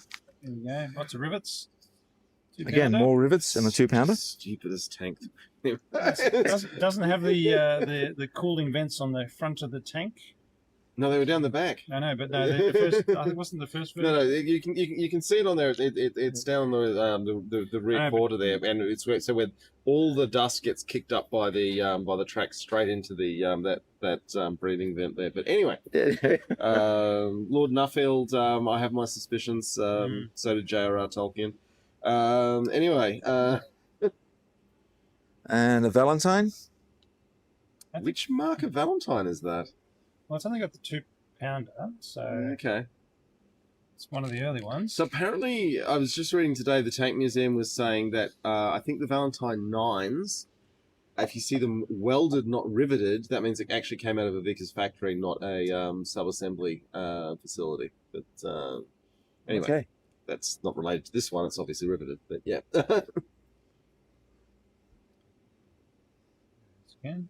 Another shot of the Valentine. That's the best looking of Valentines ever looked. But yeah, okay, cool.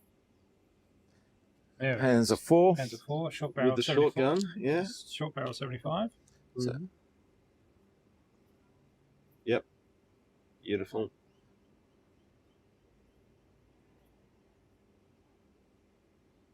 They've really got the sexy lighting out for the Panzer IV, don't they? with a multicolored background, the backdrop there. And Lloyd Carrier. Yep. Next to a Grant. Yeah, Grant. They got a wheel on the front. I don't think I've seen a Grant with a road wheel mounted on the front. No. I mean, why not? Yeah, got to be somewhere, I guess. But fitting 7 people inside of that.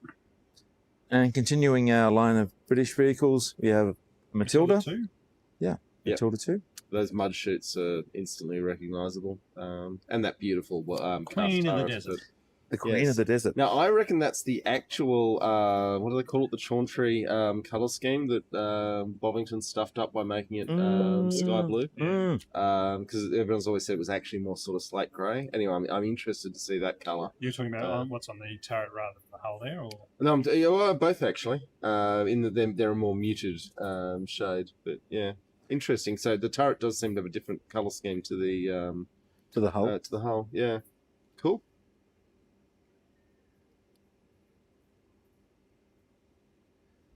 Sexton? A Sexton. But Wow. I'm looking at the tracks and they look decidedly German to me. They do. They do. What's going on there? Is Sexton's is that a 25-pounder gun or yeah? Right. Yeah. Oh yeah. Okay. Sexton with a 25-pounder 25-pounder gun. Look. Oops. Again, those the German tracks and a Sherman. Yep. Very God, spooky they've night. spent. It is a spooky vibe on this one. I was going to say they've spent a lot of money on the lighting to make these tanks look even more eye-poppingly gorgeous. Because much as I'm not dissing Cairns, but it's the big yellow light in Cairns. It's not the best for photographing things, and they've set this up for you beautifully. Well, there's no mood lighting in Yeah. Cairns. Yeah. Yep. Ooh, what do we got there? Comet. So we come now to our Comet and our Cromwell. So that's the Comet with the 17-pounder and the Cromwell beside it with the 6-pounder. Comet's not 17-pounder. Comet's the high velocity 77 mil. Sorry, yeah, 76 millimeter gun. It's very unfair to put them next to each other though, because obviously the Comet actually had the gun that was meant to go in Cromwell until they stuffed it up. But yeah. And I'm looking at this vehicle and they also look like German tracks. I That think have they been- just had an excess of German tracks, and they said, you know what? I'm surprised they could get them around the road wheels, but they seem to have. So. They're obviously static displays rather than driving. Than running. Yeah. Yeah, well, you never know what the King's up to. All right. And then we have a later model Panzer IV. Yep, that looks H. like a Panzer IV. I like the Scherzen on that one. The Scherzen look. Yeah. Long barrel Look good. 75. Mm-hmm. And in the background, obviously, our 88 Yep. millimeter. Pack flak. Mm-hmm. Good looking one.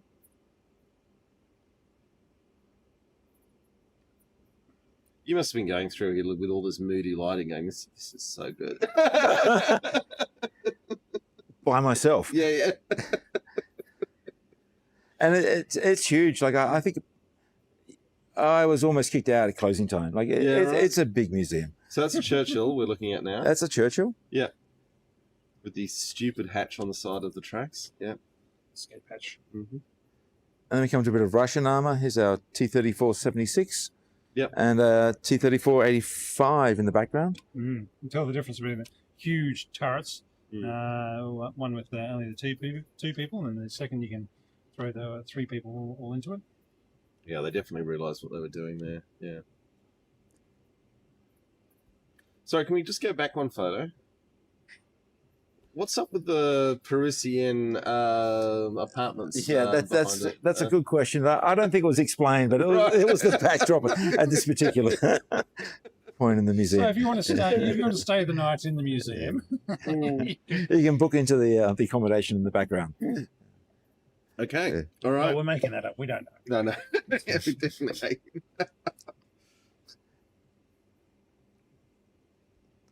Panther. And there we got a Panther. Yeah, and they're saying that's a real panther. It looks real. It looks pretty real. Yeah.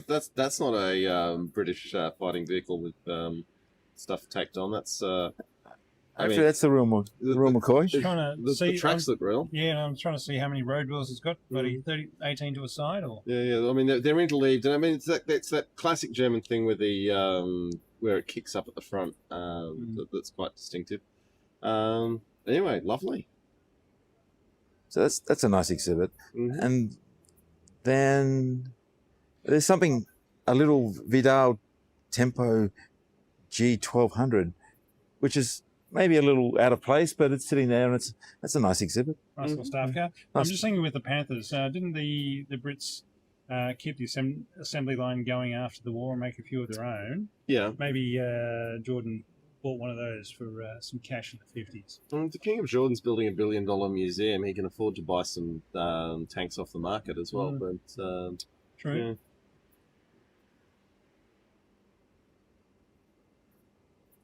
And we come to our SU-100.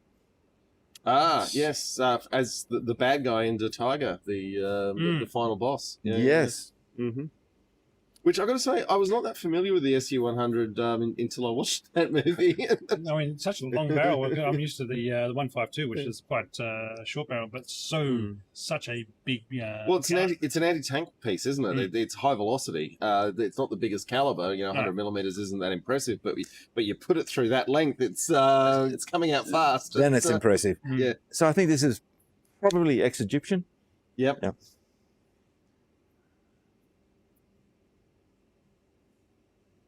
And then one of those French half-tracks that the Germans pressed into service, a unique P107. Mm-hmm. Yeah, okay. And then we get to a Tiger replica. Tiger replica. Yeah, okay. Once again, advertised as or written up as a Tiger, but clearly the not. turret and the barrel and so forth, that looks pretty good. It's just Look at Let's wait till you go down to the road wheels. Road wheels.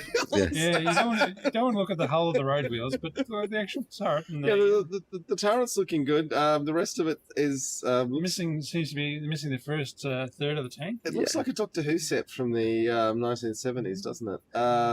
And that front sprocket is an atrocity. And the gap between the first and second road wheels. That's not good. But, but yeah, no anyway, interlead road wheels. If I was building a replica from scratch, I reckon I could. You do better. I don't know if I could do better, but I'd like to do better. And then from the large to that's that unique half track again, to the small, a little Goliath. Yeah. Every tank museum's got to have a Goliath, John. We know that. Right? Nicholas Moran does like to make fun of the fact that for a suicide bomb, there's a hell of a lot of them still in museums. So there's your token Goliath, mm-hmm. and that's the back end of the SU-100. Okay, nice. And then we have our trio. What have we got? A BMW R75, Kubelwagen, and then a Schwimmwagen. There we go. Just once, I want to see a Schwimmwagen swim. Like I've been to a few places and seen them running around, and there's normally a pond or something. It's like, come on, just get in there. I'd like to see the one in Cairns swim. I was about to say, see if we can outrun the crocodiles. Yeah. The crocodiles. This was interesting for me. This is what's known as a Wagner. It was Jordan's first armoured vehicle. Right. So, it's got a Lewis gun on the back. It's got some sort of turret on top as well, but yeah. Okay. Probably with the Vickers in there. Mm-hmm.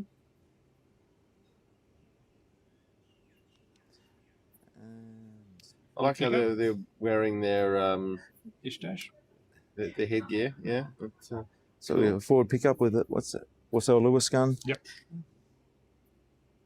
And there's a series of armoured cars now. Here we have a Marmon Harrington without a turret. The British truly built an enormous number of terrible armoured cars. So, were these South African?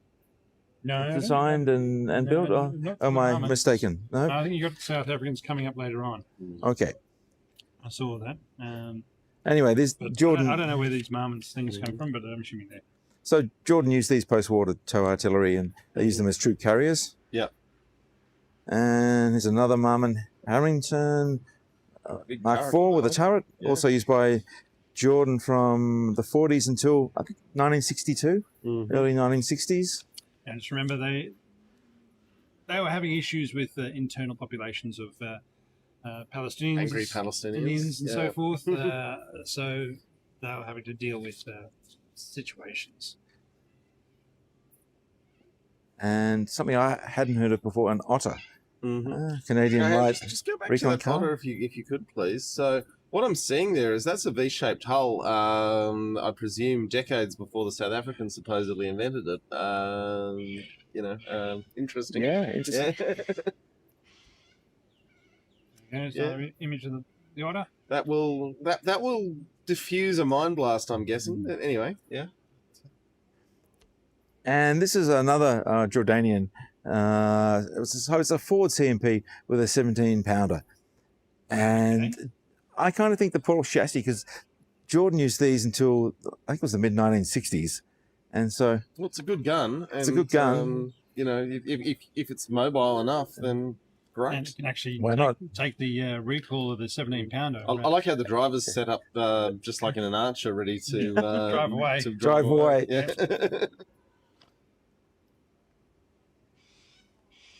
That's another shot. Lots of jerry cans. Well, you're going to need a lot of Yeah. fuel to lug that gun around. So yeah. British Humber armoured car. Yep. Followed by our Archer. Finally, the Archer. So there you go. yeah. That's a vehicle we are going to need to do an episode on soon, I think. But yeah. So what? Egypt got 200 after the war. So there's plenty of them in the Middle East, bouncing around the place.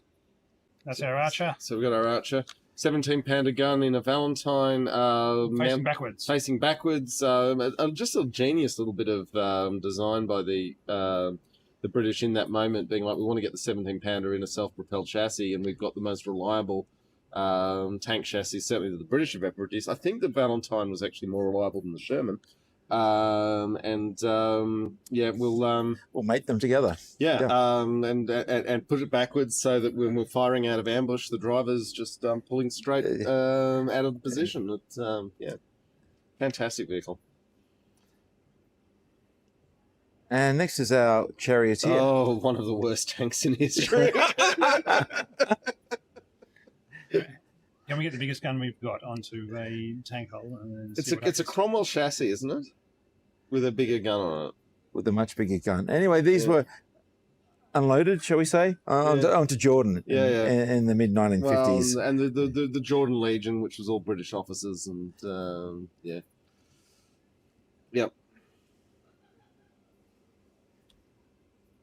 So a nice side view. And the silhouette looks beautiful. Yeah. I mean, It's a good-looking tank. That great big barrel.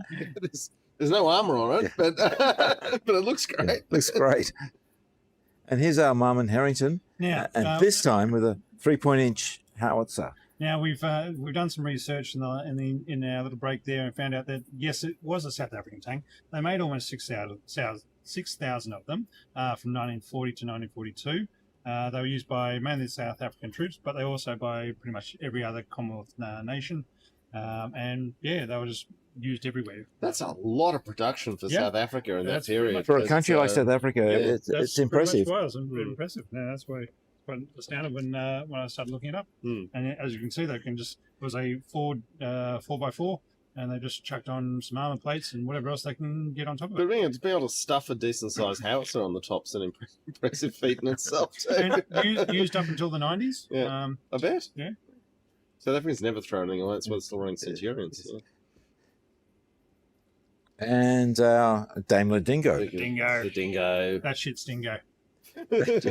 And this was also used by Jordan up until, I think, from, 1950s, thereabouts. You know, the more we go through this, the sadder I feel for Jordanians having all this crap from Britain dumped on them. That's what the officers know how to use. Yeah.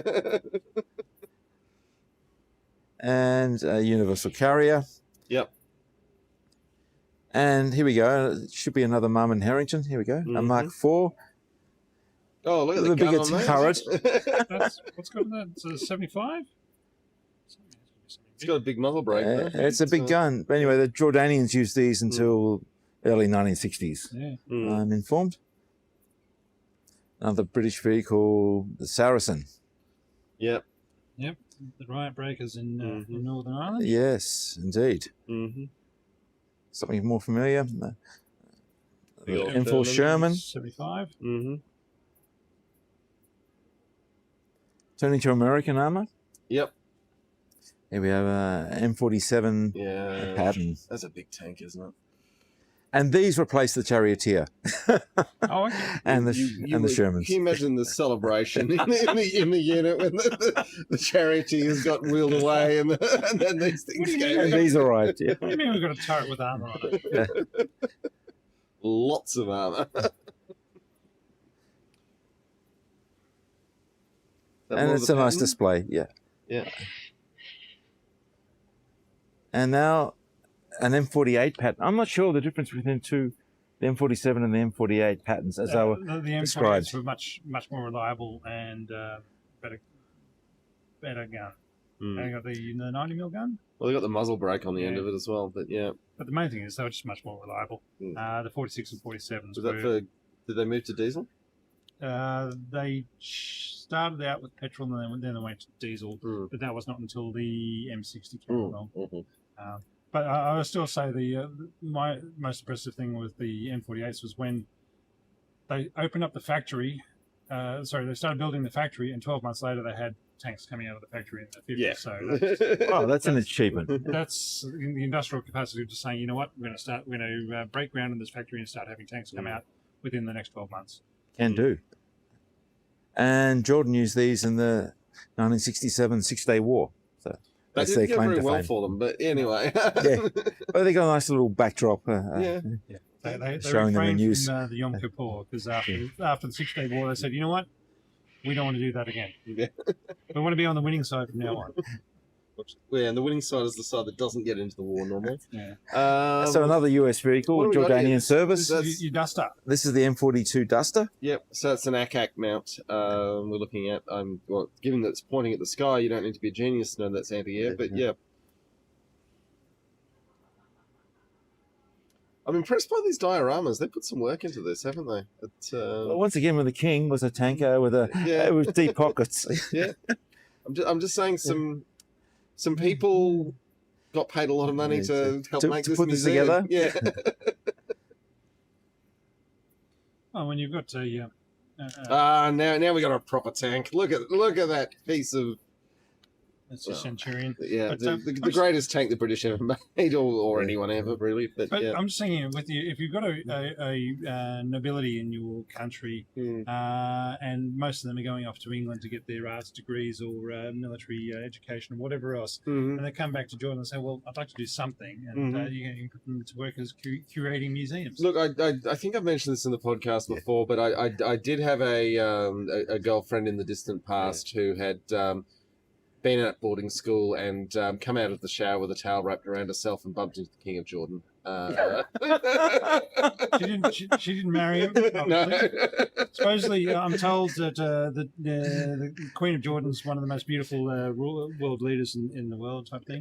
Yeah, well, yes. Queen Rania, I think. Anyway, yeah. Let's anyway, we digress. We digress. Anyway, I thought the King was a paratrooper rather than a tank. Well, they've moved on. All right. Yeah. Maybe. Yeah. Anyway, to be confirmed. The King my ex bumped into in a towel was a long distant one. He looked like Sean Connery, but anyway. That's, So the Centurions in Jordanian service, they fought the Assyrian T-55s in 1970, and also the Israelis in the Golden Heights in the 1973 war. That would have been very confusing. There'd been a lot of Centurions running against each other, but I don't think they were in the 70th Yom Kippur War. They were definitely in the Black October, whatever, 1970 Palestinian revolt, whereby the Syrian T-55s pretended to be Palestinian tanks that came rolling over and did very well until things anyway, they got all that's a nice Centurion. Yes. Let's proceed. Yep. Ooh. So an M3 half-track. Yeah. Probably ex-Israeli captured. Yeah, okay. I hazard a guess. And then followed by one of my favourites. There's the Centurion again. Yep. A Super Sherman. Super Sherman. Ooh. Look at the gun on that. So 105. How do they even balance the breech on that in the turret? That's crazy. 90 or 105? I always thought there was 105, but they outgunned them several times, I believe. Oh, okay. That looks like a 105, but I'm just eyeballing it. So, yeah. I thought they were 90s, but no. It's a big gun, anyway. much bigger than the 76 that you normally put on it. 75, but yeah. Okay, Okay, 76 is too. Anyway, cool. Nice one. Yeah. That's still the Super Sherman? That's the Super Sherman? Yeah, because that turret bustle, that's straight out of the M10 as well. Yeah, that's cool. So British Saladin? Mm-hmm. Saladin. Saladin. That's how Australians say it. But, I mean, it's a big turret to put on a 76 mil gun on it. Yeah, a bit of a composite shot. Oh, no, it's APCs. Okay, yep. There we go. And there we have our AMX-13, and we saw that oscillating turret mounted with that Sherman earlier on, I'm back in Alamein. Circle on that. Yeah. Frenchie. Okay, some Soviet-era armour. We have a 255. 100 mil gun. Followed by a T62. Yep. 115. Beautiful. Such an important tank. Anyway, yep.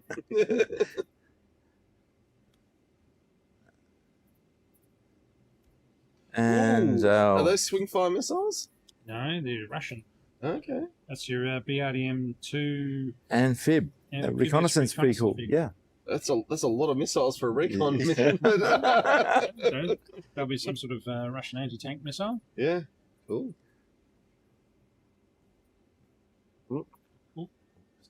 I mean, yep.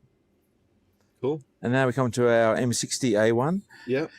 Wow, this museum is good. It goes on and it goes on. Yeah, it's just here's some Soviet stuff, here's some American stuff, here's some British stuff. Well, I guess because they're all being bought and used by all the countries around them, and look, Jordan's probably had some of the best relations of the Arab nations with the Israelis for quite a long time. So they're getting anything and everything, even if they did capture a few in the 67 war. Anyway, I do love that xenon spotlight built into the turret.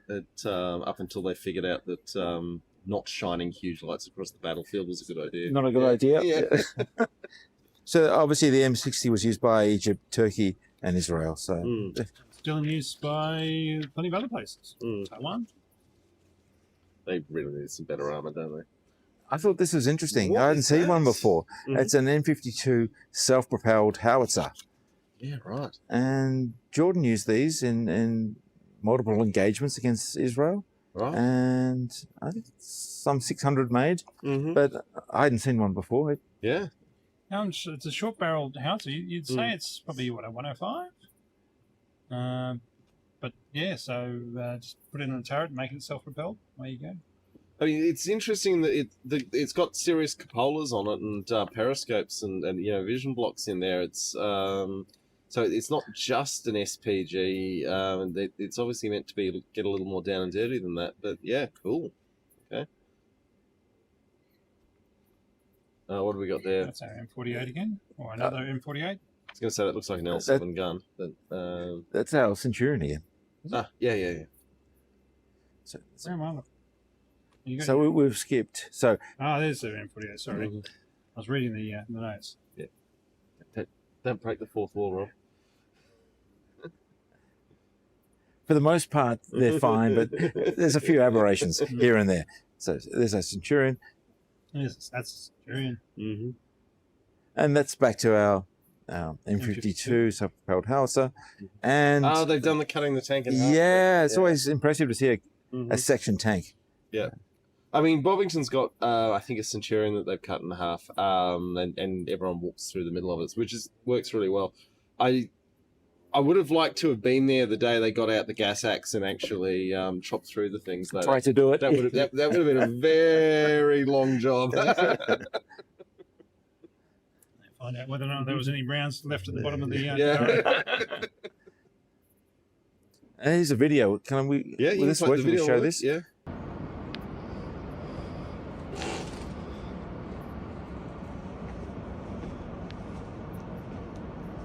So what is the vehicle we're looking at? So once again, this is that sectioned M48. Ah, right. Okay. It's probably the better side with the power plant. The engine, yeah. Mm-hmm.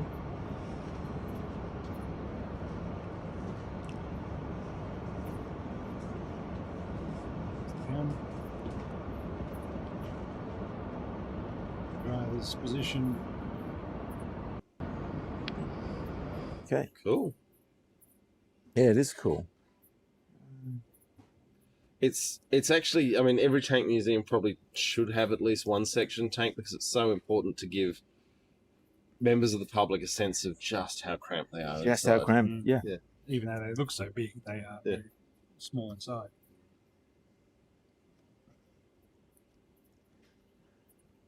So a section Scorpion. Right. Multiple section tanks. Okay. Oh no, that's Scorpion. Scorpion's the open tops anti-tank gun the US built in less on. The British Scorpion. Yeah. Right. I'm thinking American M56. Which is a CBRT basically, isn't it? Well, let's move along. Actually, What do we got there?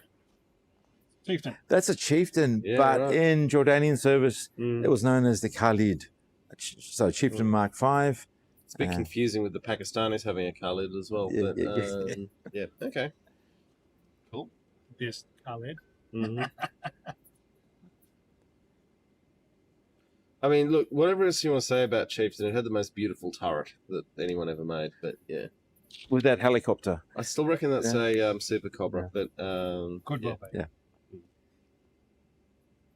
The round sides. but if for the aviation nerds out there, just send us an email. Let us know what we got. But, And that's a nice overview of the museum. yeah, right. Mm. I mean, Bovington wishes it had this kind of money spent on it, doesn't it?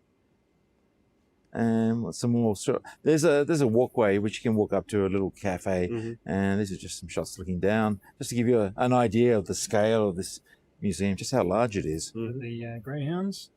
Yeah, we've got a stakehound and Greyhound. we'll, yeah. So anyway, Soviet things. once again that mystery helicopter, it's a Centurion.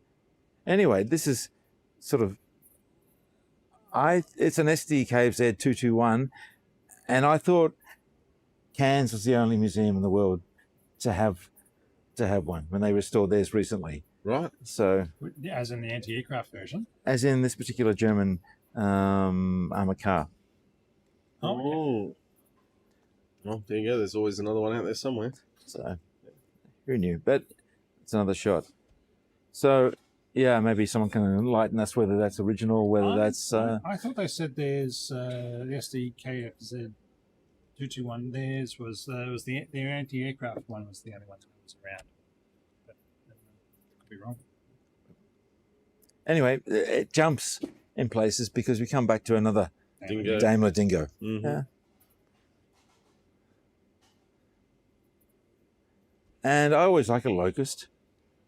Yeah, the airborne tank, the M22. Yeah, I mean, The Egyptians got it. Oh, wow, okay. So the Egyptians use these, and So in the Arab-Israeli war. So yeah, the Americans incredibly actually, light tank, an air mobile tank, which obviously was actually made for being air mobile, which Yeah. is the Tetra wasn't. It was just a light tank. Or was it the other way around? I mean, they were both designed to fit in gliders, but yeah, it's a classic thing with light tanks, though, isn't it? That if they can get to a place where there's no other armor, then they're great. Madagascar. If they have to mix it up with anything that's heavier, then they're stuffed. Yeah. And a side view of the Locust. Mm-hmm. And a little Russian BA-64 scout car. Yeah, So right. this is kind of the armored car section that we're entering into now. And a stakehound. Yep. Very nice. Oh, okay. So now this is the tank destroyer Tank hall. destroyers. This is great. Right. So tank destroyers got their own hall. Mm-hmm. So we start off with the Stug 3. Sure. An interesting camo pattern, and It looks very authentic, though, in that it looks like something someone in the field was just got out the airbrush and went... Dab, dab, dab, dab, dab. Stug 3. And then we come to a M36 tank destroyer, which you covered recently. Mm-hmm. and then what's labelled as a jugged panther. And once again, it's so obviously a replica. Yeah. And Again, the road wheels are crazy wrong, but yeah. And the front drive sprocket. Yeah. They must have had a job lot of those crappy little front sprockets that they just stuck on all the replicas they were churning out. Anyway, this is the real deal. SU-152. I love I love the Russian muzzle brakes with all the slots in them. Apparently, they weren't very good, and that's why they moved to more conventional muzzle brakes down the road. But they look beefy. They look like something out of Flash Gordon with all those slots in the end of the muzzle brake and big beefy gun, big beefy turret. Casemate on it. Yeah, I just love the idea of the Russians being like, yeah, we're just going to turn out a crap ton of really big guns that can trundle around. We point them towards the enemy as long as they're in front of us. And having seen one in Cairns, it's such an impressive vehicle. Mm-hmm. It's basically a KV-1 with stuff built over it, though, isn't it? Yeah. And our M10 tank destroyer. Wolverine. It's a funny angle on that, but yeah. It had a lid on it, so it had a little roof on it. Yeah. Now, what do we got here? That's a very interesting camouflage pattern as well. So, a tow missile launcher on a M901 ITV, which I'm not really familiar with. It looks like an M113 variant, but and those camouflage patterns look a bit like from Space Invaders. They do look like Space Invaders. It looks like an early form of digital camo, which is totally a thing. Yeah, I mean, cool. Yep, those are definitely from Space Invaders. And Germany's post-war tank destroyer, the Jagdpanzer Cannon, a 90mm gun. Yeah, okay. They would have sold that to the Swiss as well or something. And I am assuming, and speaking of Swiss, that's an ex-Swiss, so that'd be a G13. All of the Hetzers in every museum is a Swiss G13. No, okay, not all of them, but a lot of them are. Cairns one was a Hetzer that was sold to the Swiss. And then reconfigured as a G13. And then reconfigured back to a proper Hetzer. Hetzer. So yeah. And this is a favourite. Like, the look at this monster. The thing. Yeah. I mean, people are like, oh, RoboCheck was so imaginative. It's like, no, they just look at this. They just looked at what was happening in Vietnam. You know, it's like the control centers, that the Americans had in their bases with just the set of Star Wars. I mean, the 6 106 recoilless rifles and the 6 50 cal spotting rifles, and having to keep them all aligned. And more the point, some poor bugger has to get out and load them manually on the outside of the tank. And as I understand it, the U.S. Army said no, but the Marine Corps actually put those into. Well, if you're just giving them away, we'll take them, right? But they were extremely effective in Vietnam in the infantry support role. They trundled along, and if you needed 6 shots in a hurry, it's a fearsome looking weapon. And the main thing is that for Vietnam, they were firing beehive rounds as well. It cleaned out the jungle in a. But they were nice and light. They can get where you needed them to be. And it's not like there was a lot of other tank-on-tank combat. You do have the issue with recoilless rifles, which is what these are, in that they need twice as much propellant because they're recoilless because they blast out the back as fast as they blast out the front. And the world basically said, we're not spending that much money on propellant. But for a while, they were pretty cool. So I love the thing. Mm-hmm.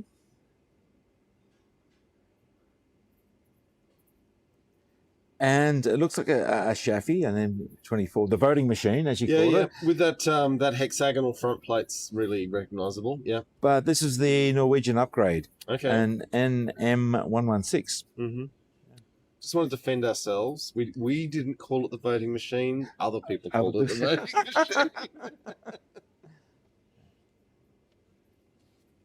Yeah, one of the S tanks of the British service. You're saying it's a scimitar. A scimitar. So it's got the 30mm Radan, you want to say? That looks bigger than a 30, but could be wrong. No, I think it's just the angle we're looking at. Mm-hmm.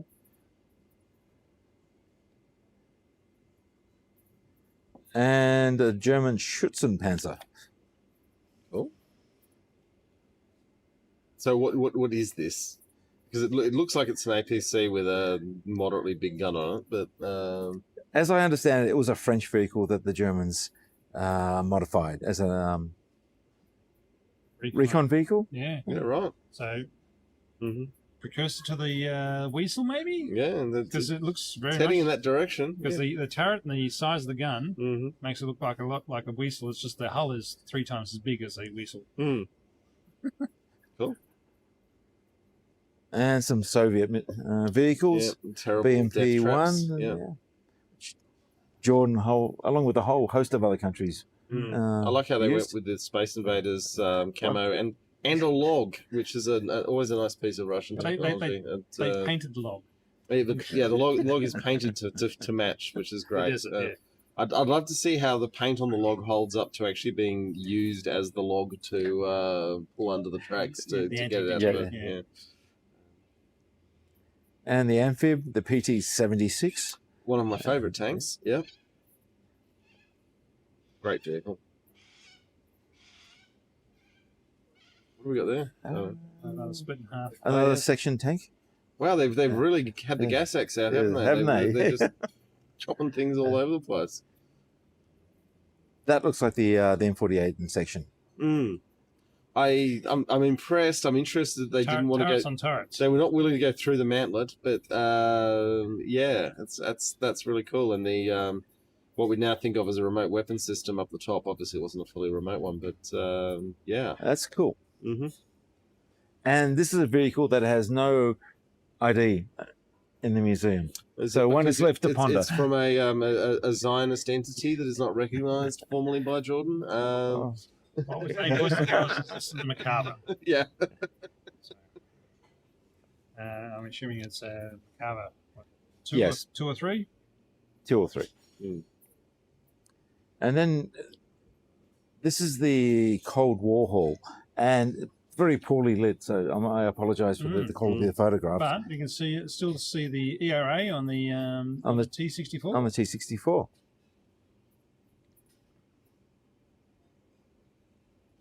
And a chieftain. Yep, another chieftain. Okay. Mm.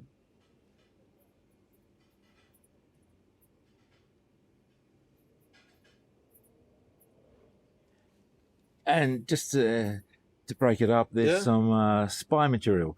So here we have, I think it's a shoe with a radio transmitter and It's a very camera. Smart. It's very Get Smart. And a cigarette pad that's a camera.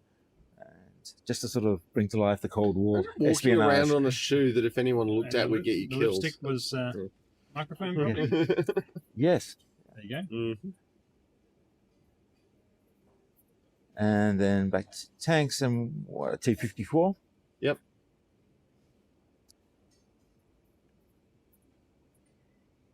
Followed by M41 in another nice diorama, nice setting. They've really gone to a lot of effort to set the scene with these vehicles. They have. Yeah.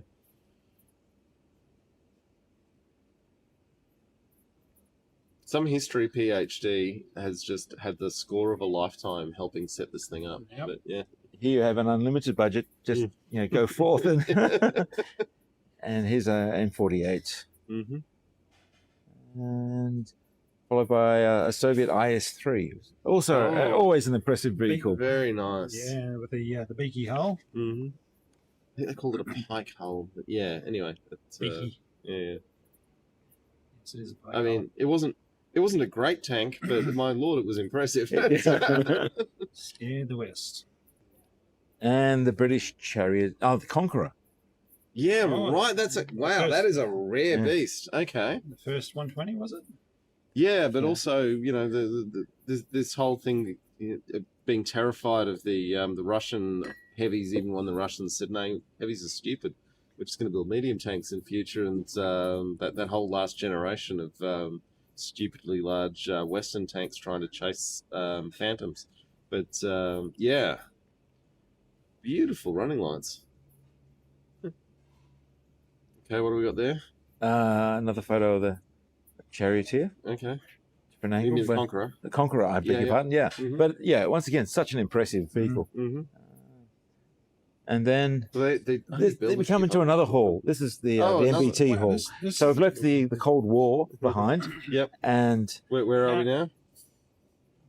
the MBT hall. Oh, it's the MBT hall, and this is a Swedish. Help me here. Stridsvagn M42. So is this our M42 from Girls and Panzer fame or no? They had a bigger gun, didn't they? Because the M42 was the captured BT-5 that the Swedish then put a whatever big gun in it. anyway, we're not going to resolve this now, so let's just So progress. he's the token Swedish tank, and then we have Oh wow, Cuirassier. yes, yeah. Mm. Oh, so it's the Austrian version. Okay. Yeah, yeah. So Well, so Cuirassier was an Austrian vehicle, but yeah. I thought they were the French ones, right? Followed by a Japanese Type 61. That's a rare beast. It is Okay. yeah. And look at the hatch on top of that, cupola. Yeah. That's It's a very strange turret design. With a huge muzzle brake and the bore. Can we go back? Because the bore extractor right down hard up against the muzzle brake is an interesting choice that you don't normally see. And then that weird cupola that looks like it could fit 3 Japanese people in it. And that huge turret bustle. It's wild. It's an Okay. interesting tank. Yeah, yeah.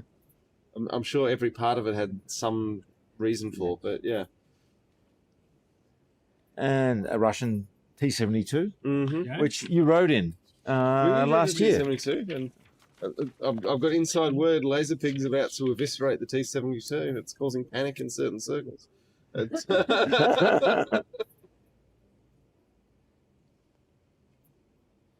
So the updated Jordanian Centurion mm-hmm. that they used until I think 2001, and they refer to this tank as a Tariq. I've heard that. Yeah. not one of the ones they converted into an APC that I think they made 4 demonstrators of. Yeah.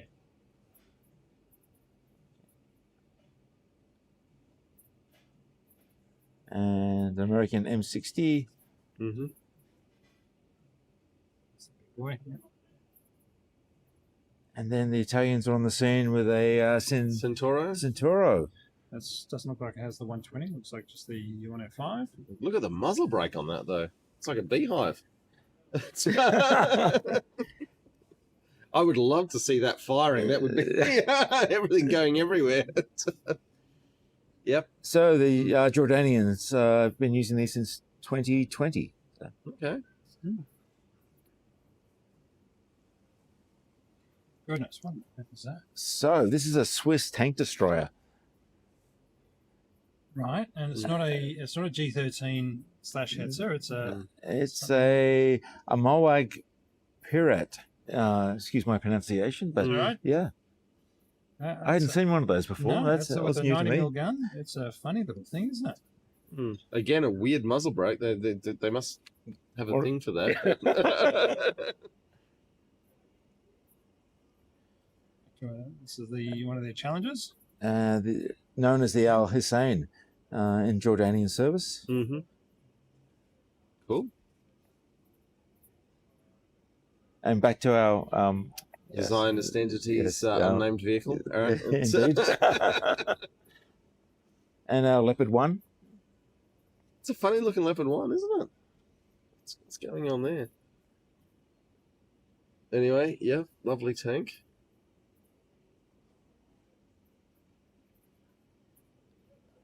Followed by a French AMX 30. Oh, wow, okay.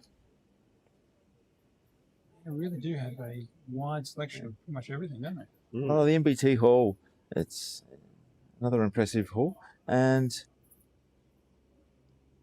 That's your the Vickers. Vickers, That's which your Vickers. you covered Yeah. not so long ago. A couple of episodes ago. Yeah.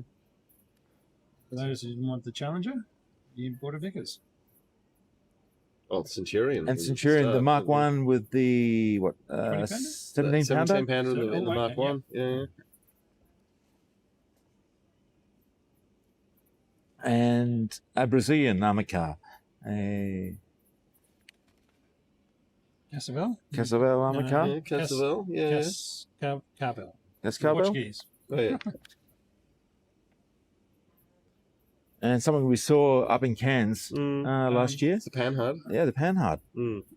And that's that middle wheel can lower down to add more traction. That's crazy. Yeah. Greyhound. Sorry, yeah. You want to ride in? The Greyhound. We did ride in one of these. Greyhound, which never actually killed a tiger. That's a lie. That's a Furphy. Yeah. It might have been a Stug 3 that they thought was a tiger. Mind you, everything was a tiger. When you're in a Greyhound and you kill a German tank, you killed a tiger. Yeah. So that's the inside. So we've pretty much covered every vehicle in the interior of the Royal Jordanian Tank Museum. And actually, I tell a lie, that's a Staghound. And that's the thing. Panhard. And these were the only other visitors to the museum on the day that I visited. Right. So, and outside, our Chieftain Khalid. It's in Mark 5, yeah. It's an impressive building, housing an impressive display. Cool. Yeah. So the moral of the story is go to Jordan and check out the Tank Museum. Let's face it, if you've watched this video, you're into tanks. Yeah. So well worth a visit. All right. Okay. That's the end of. No, we've got a few more. Have we? We have an M47 Patton. We have another Turek. Yeah. And Swiss Panzer.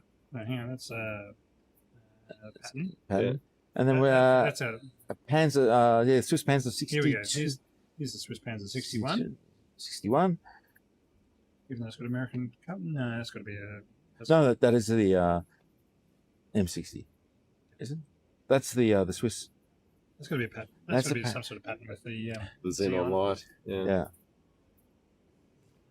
Here we go. That's got to be the Swiss Panzer. Here we go. The Swiss Panzer 61, and that was another Russian, T-34-85. Yeah. That's it. And that's it. We're at the end of the display. Here we go. Woohoo! So thank you all for sticking with us. And thank you, David, for walking us through this absolutely fascinating excursion through the world of tanks.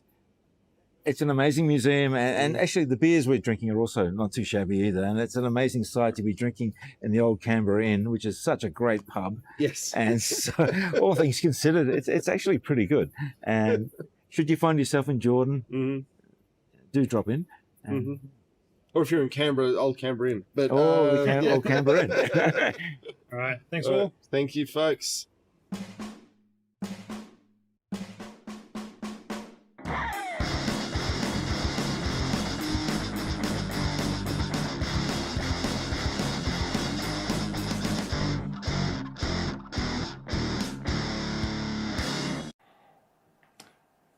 Wow, I hope you all enjoyed that with David Mitchell-Hill-Green's pictures of El Alamein and the Jordanian Tank Museum.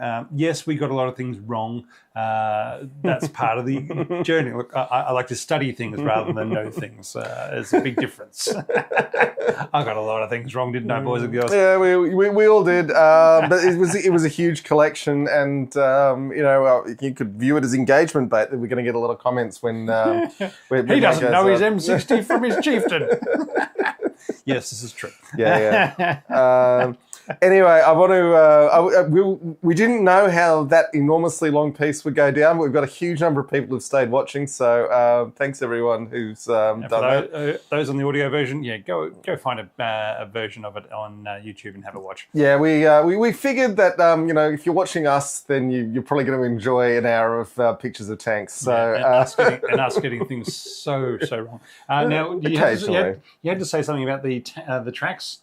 Yeah, David was accusing the Jordanians of using German pattern tracks on a bunch of the American tanks, and he has reviewed some archival footage since and messaged me today that in fact there was an American pattern of trait that looked very Germanic, and so that was probably what was going on there. So just wanted to clarify that. That's the only clarification. Everything else we got perfectly right. No, we definitely didn't. But I thought we did okay considering it was being thrown at us with zero prior warning. And anyway, it's what we have established for everyone is that this is a tank museum worth visiting. Yes. Yeah. So if you're going over to Jordan to go look at Petrus or something, or any of the Indiana Jones places type thing, this is also worthwhile. But also, if you're going to Europe or the UK and doing a stopover in the UAE, Dubai or Qatar, then maybe making that stopover an extra day and getting to Jordan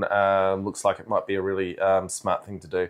So, anyway, and thank you so much for all of our people on the live stream who stayed through that and commenting. And welcome back for Mehdi, Hans, and Woz. It was good to see you chiming in there, Woz. And Hans, thank you very much for the money for the beer. So we'll definitely put that to use. Mm-hmm. All right. Okay, now this is the moment, Rob, where we need to thank the patrons. So lovely, lovely people that they are. So I need to get this to work. There we go. Okay, so people who give us money, which we really appreciate. At the top level, Tissa who they get the interview early and the ad-free video and audio of the show. We have Brian Jenkins, Pear, Cornelius, Chris Peze, Anton Gorbanov, Maxi Mix, Chicago John, Hans Vormhat, Johnny Oot, Monty, and Jacob Caban. In the apprentice tier, who also get the ad-free audio and video of the show, but they do not get the interview early, we have David Mulvaney, Scotch 12, Floaty Burb, Steve Matthews, Jamie Stokes, Guy Hook, Jay Beckman Strauss, Hans Wang, Henry Hemmer, Dan Sepienza, Christoph Keller, Tony L, Elliot Spicer, Russell Phillips. Big thank you, Russell, for providing a lot of the pictures and footage of the Leopard 2 in the first half of the show. Red Rum X1216, Callum, Steve Brumfield, James Van Dyke, The Rain Man, Joe M, and Mark Dorner. Whew. Okay, that's the patrons done. Let's get into the second half of the show, Rob. So just quickly, in terms of Patreon and the Apple bastardry, keep calm, carry on. But do please use a web browser to join Patreon rather than the app, because Apple takes an extra 30% of that money. But if you join on a web browser, they don't. And also, they've got plenty of money. Yeah, and do check out our website, totallytank.net, and please sign up for the RSS feed or the mailing list, because that's the best way for us to stay in touch with you rather than relying on social media, which is owned by psychopathic billionaires and on ketamine with weird agendas that they will push. Okay, and Rob, you've got some rugby news. Yes, for those rugby fans, please join us on Super Brew in our Super Rugby tipping competition. Just look for Totally Tanked. Some good games last weekend, even if my picks didn't come up, except the important one, which was the Brumbies. And in fact, I'm coming dead last. And well done to Moosh, who has 3 times as many points as everyone else just in the first round. So well done, Moosh, because they smashed it. As I said, I got 1. And that was the Brumbies winning, and that was it. You did better last night, though. You're back up into the middle of the field. Oh, there you go. Yeah. All right, so we're starting. So this is this weekend's the second week of the Super Rugby, with the Brumbies playing tomorrow. And just as an aside, on more rugby talk / rant, I just read that the Christchurch, New Zealand, home of the all-conquering Crusaders, except for tomorrow when they'll be beaten by the Brumbies. I don't think they will. I hope. Well, they're missing a lot of the big players. But anyway, they will be opening their brand new 30,000-seat roofed stadium for Anzac Day this year, 3 years since construction started, for a cost of 683 million New Zealand dollars. Here in Canberra, we've been doing studies about building a new stadium for the last 16 years. And are saying it will cost 2 to 3 billion Australian dollars. So we're never going to get it. And also, this is why Canberra is getting no games when the Rugby World Cup comes to Australia next year. Despite having the most successful province in Australian rugby for the last 30 years. But we get no, because it is 30 years for Super Rugby this year. How long they've been going. And getting no games because our stadium is no good. And as I said, we've been trying to. It also smells like poo a lot of the time. So and it's cold. It's really cold. Yeah, it's terrible, and it should never have actually been built. So that a chief minister literally lost her job over it. Anyway, let's move on to tanks. But, anyway, I'm hoping I can push things along in that space. Anyway, 3 years. That's all Christchurch. Well done, Christchurch, for making that happen. And God, I wish we could get that happening. Anyway. Now, on quickly, some other news. Rob, you lead off on this because I've got something else to say. And as speculated last month, the new Australian anti-hate laws are being used to stop people being mean to fascists, with a bar here in Canberra being shut down for putting up posters calling out war criminals committing and abetting genocide. Well done, Australia. So I just want to note that the bar in question, which is called Dissent, so obviously there's some left-leaning stuff going on there, is owned by an old friend of mine, Dave. Shout out to Dave if you're watching. To highlight just how heavy-handed the operation was, they shut down the bar for the night on suspicion that the posters displayed in the front windows might constitute a hate crime without actually determining if they were unlawful or not before shutting the bar down. And as I know from my own bitter experience, and every other victim of crime in this town knows, the police do not come out to attend to the matters of ordinary citizens. On the bright side, the publicity is going to keep the beer taps flowing at Dissent for quite some time, as a lot of Canberrans didn't even know it was there, and there's going to be a lot of customers coming in from the exposure and in sympathy. Yeah. So as I was saying, it's these new hate laws were just rushed through, thrown out, and the first victims of it are people being mean to fascists. We knew that was how it was going to roll. But so in breaking news today, the US Supreme Court has ruled that while they can tolerate fascism, they draw the line at mercantilism and have struck down Donald Trump's tariffs. On the downside, the Commerce Secretary's sons, that's Howard Lutnick, have been buying the rights to the refunds at 10 cents in the dollar. So the graft and corruption America was built on is more than alive and well. But in good news this week, a certain former Duke and Prince has been arrested and faces life in prison for forwarding emails inappropriately and not for whatever he was doing in the child abuse mansion. On balance, a good week, although regime change in Iran that puts the Pahlavi family back in charge would be awful, for all that I support Iranians yearning to be free from the theocracy. A revolution has to give you something better, or why let all your best people die on the barricades? All right, Rob. Some tanks. Yeah. Right. The Russians are using captured American vehicles to make deception assaults.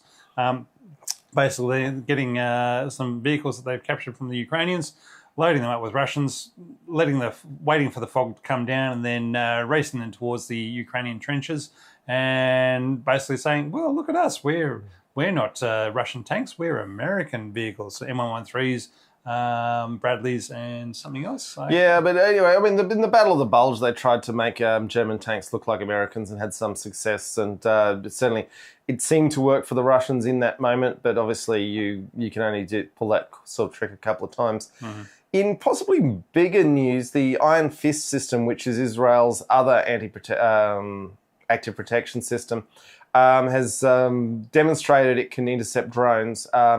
It's still not looking great at dealing with vertical or steeply angled attacks. And the difference, for those who are wondering, between Iron Fist and Trophy, and they're both Israeli systems, Iron Fist is lighter weight and longer ranged, and with an explosive round can intercept a wider array of threats.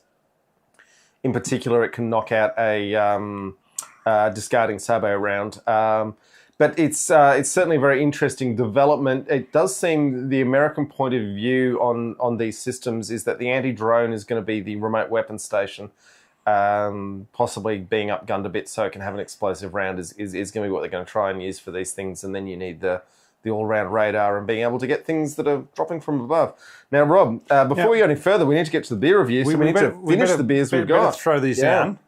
Now, there's a bit of chat about whether rugby is gayer or American football is gayer. It's all multi-millionaire men running into each other. So it's pretty homoerotic from the get-go. I think there's probably more money in American football. Oh, no, then again, the French clubs. No, there's much more money in American football. What have we got here, Rob? We've got a 9 Lives West Coast IPA from Ocean Reach. It's got a cat on it. And All right, I'd say Right. when I was going for something, the beers, the backup beers we had were German from Aldi. Yes. But these ones, a 9 Lives West Coast IPA, 6.2 volume, 500 ml from Ocean Reach. Now, look, I failed, so if you could crack yours near your microphone, that would be good. Oh, listen to that ASMR going there off. you go. I hope you enjoyed that. It's Tasty beer in here. So this has come smells from, amazing. This has come from the Page Botlow. As I was getting Burger Villains last weekend, which is very yummy. So Page is a suburb in Canberra that has a very good bottle shop. Yes. So it says brewed with Crush. I don't even know what Crush is as a hop. Galaxy, which is the greatest Australian hop ever. And Mosaic, which is a classic piney IPA hop. Expect a tropical lift, citrus bite, and a hint of pine. It's got a cat right on it, so that's a leopard. I'm calling that a leopard. I'm not sure, is the green showing up? It's a green leopard. Yeah, so the green is a problem because the green screen's wiping it out. But yes. That's why it's called 9 Lives. With a sneaky edge, always landing on its feet. Cheers. So I don't actually know Ocean Reach Brewery at all, but I've been out of the industry for a while. Is it a... I'm assuming it's at Ocean Brewed at Phillip Island. Pine cone or pineapple? Pine cone. Or, It's got pine notes in it. Oh no, those are hops, aren't they? With probably hops. Yeah, okay, they do look like pineapple, but there is the tropical flavour you always get from Galaxy, and I'm assuming Crush. That must be a pineapple thing. So, head's not fantastic. It's quite cloudy.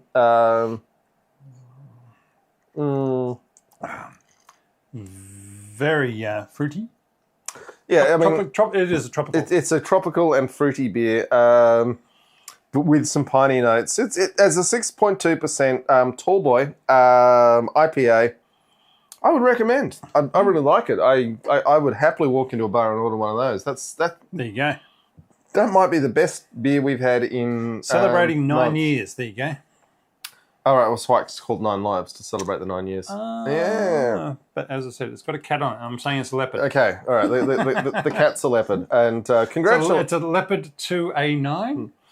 Congratulations to the Ocean Reach Brewery on making the best beer we have had in forever. And I'm just sorry to all our international audience that you're never going to see this, but we do have a lot of Australians who watch and listen, and this one's a keeper. It's worth keeping an eye on. Yeah. All right, Rob. So continuing on, we talked about the Iron Fist has intercepted drones. Now, here we go. a big one in the last month. It's a bit of a turnaround for the Russians. So 2 things happened at the same time, and I'm pretty sure they were related. One was the Russians turned off the app Telegram. They told their troops in Ukraine they couldn't use it. And at the same time, Elon Musk turned off all the Russian Starlink terminals in Ukraine. So my guess, and it's entirely a guess, but well informed, is that the Ukrainians got wind that the Russians were planning to turn off Telegram, and then Elon had been thinking about turning off the Russian use of Starlink, and they coordinated so that when Telegram went off, Starlink went off around the same time. Chaos has ensued for the Russians, and the Ukrainians have made some pretty significant counteroffensives and gains. And there's a Russian army group that's in some danger of getting encircled, although the Ukrainian rate of attack has slowed in the last week. Yeah, I mean, basically, what should have been communications that should have been minutes to pass along orders and make things happen suddenly became hours and/or days. For the information to get from one unit to one headquarters down to the units actually involved, just because they were so reliant upon Telegram and Starlink, basically everybody doing everything over their phones rather than using properly set up comms. Secure comms on their radios, because that was just too hard. And whereas if you just call somebody and send them a text, makes life so much easier. This could have been a text. But they were also relying on Starlink to give guidance on their bigger drones as well, and communications and telemetry, and that's all been turned off. Now, if I was Elon Musk and I had done this, I'd be staying away from Windows for a while. I think he's moved himself up the foreign assets kill list that the Russians maintain. He's got to be high on a lot of people's killer. Look, who's going to miss him? I'm not. He's irritating a lot of people, and not too many people are going to be sad. The bigger question His is, children aren't going to be sad. They've said as much. I think the bigger question is, how many people is he costing money off? Right? Is he still making people money? If that line is greater than one, the people he's making money for than the people he's losing money for, then he's probably going to be okay. If I was a Tesla shareholder, I'd be quite keen to see him gone. But God, yeah, of course you would, because he's about to be paid $1 trillion a year for being the CEO. Yeah, but also he's just destroying the company's he's getting all the credentials in its market. But yeah. Anyway, so good luck, Mr. Musk. Thank you for Don't doing. worry, we won't do anything about it. No, we're not the ones who are going to be doing that. We're just talking about it because we're a bunch of. Well, we're not on ketamine, but we are on beer. Idiots in Australia. Anyway, BAE Australia showing that they can play with large remote control vehicles. So they're driving around a bunch of Boxes remotely and showing, look, we can do all this, and that sounds like a good thing for them to do. They're basically showing off that, look, we don't have to have crewed vehicles going around. We can drive them around without crews in them, and particularly Boxer, which is a very unwieldy. It's an oversized vehicle. I'm not quite, because it's meant to carry troops. That's its role. You know. No, but the thing is, these are cut down versions. Yeah, okay, but they're just using Boxer mostly as a demonstration, I guess. It's more that they're using it as Australia is great for proving grounds because we've got lots of space. So you can drive your stupid vehicle, and if it goes out of control, it's unlikely to hit anything except a kangaroo, or a camel, or a camel. A million feral camels. Yeah, in I mean, if Central they hit a camel, we'd be thankful, frankly. It's interesting to see. Is it useful? Because you need the comms bandwidth for this kind of control. It's more when they get to fully autonomous systems that they'll be interesting, I would say. But anyway, it's nice to see BAE spending some money in Australia to create things. All right. Yeah. And a shout out to all the folks going to the Corowa Swim-In from the 9th to the 14th of March this year. If you live anywhere near Corowa, head on over. This is on the Victorian-New South Wales border on the Murray River. Head on over and enjoy all the military vehicles and some tanks wandering around the town for the week. And John, that's it for us. And let's just check the poll. How are we doing? Oh, how is the poll going? So the poll says the Leopard 2, 70% of respondents out of 23 votes, which is a lot for us, say it's the best tank in the world, and 30% said it was a bit ordinary. Now, as I said before, it's I don't think it's the best tank in the world, but I think it's in the top 5. But I also think it's I'm hoping it's going to be a good tank for democracy, is what I'm looking at. Look, along with all the survivability and basically the number of countries building it, providing a supply chain and so forth. And so the longevity of it is going to be a good thing. So yeah, I mean, if the K2 had any combat record at all, then we could make some more interesting conversations. Well, I kind of really hope it doesn't, is my point. Well, I hope we don't get to the point where we find out if the K2 is any good. Yeah, because that's either Korea or Poland, and we don't want Poland either of those countries doing anything. Look, frankly, we would actually like to see all of the tanks in museums. We would like to see war in a museum, and be something. I think there's a good Sabaton song about that, John. War in a museum? Or? No, the Hordes of the Khan. It's all about how war has moved on. There is no more war, and the only thing that happens is in the museum one night when the Genghis Khan comes back to life. Great music video from Sabaton. Oh, okay. Really fun. The music videos is what they're good at. Anyway, so hopefully our leaders can get back with the program. And hopefully Canada doesn't start building massive tank fleets to invade America. I think they're aiming to defend from American invasion. The thing about Americans don't understand is the world doesn't want to invade you. No one has it on their dance card of invading America. We just want you to not mess us up. Yep. Anyway, okay. On that note, thank you everyone who's watched this. Not the longest episode we've ever done. Pretty close. Pretty close. I think within about a minute. Yeah. I think we can stretch this one out. No, I think we're going to go because I need to wee. And on that note, thank you so much, folks. Take care all, and go Oh, Brumbies. hang on a second. No, Rob, keep talking for a sec. Oh, hang on. Yeah. I will keep talking because the Brumbies are playing the Crusaders tomorrow. It's a good opportunity for the Brumbies to win because they have a good established team, and the Crusaders have they have some old hands in there, but they've gotten rid of a lot of their really highly ranked players. Anyway, we're good. The outro's queued. So here we go. Thank you, folks. And we'll be back in a month with who knows what tank, but leave a comment on the video if you've got thoughts. All right. Take care all.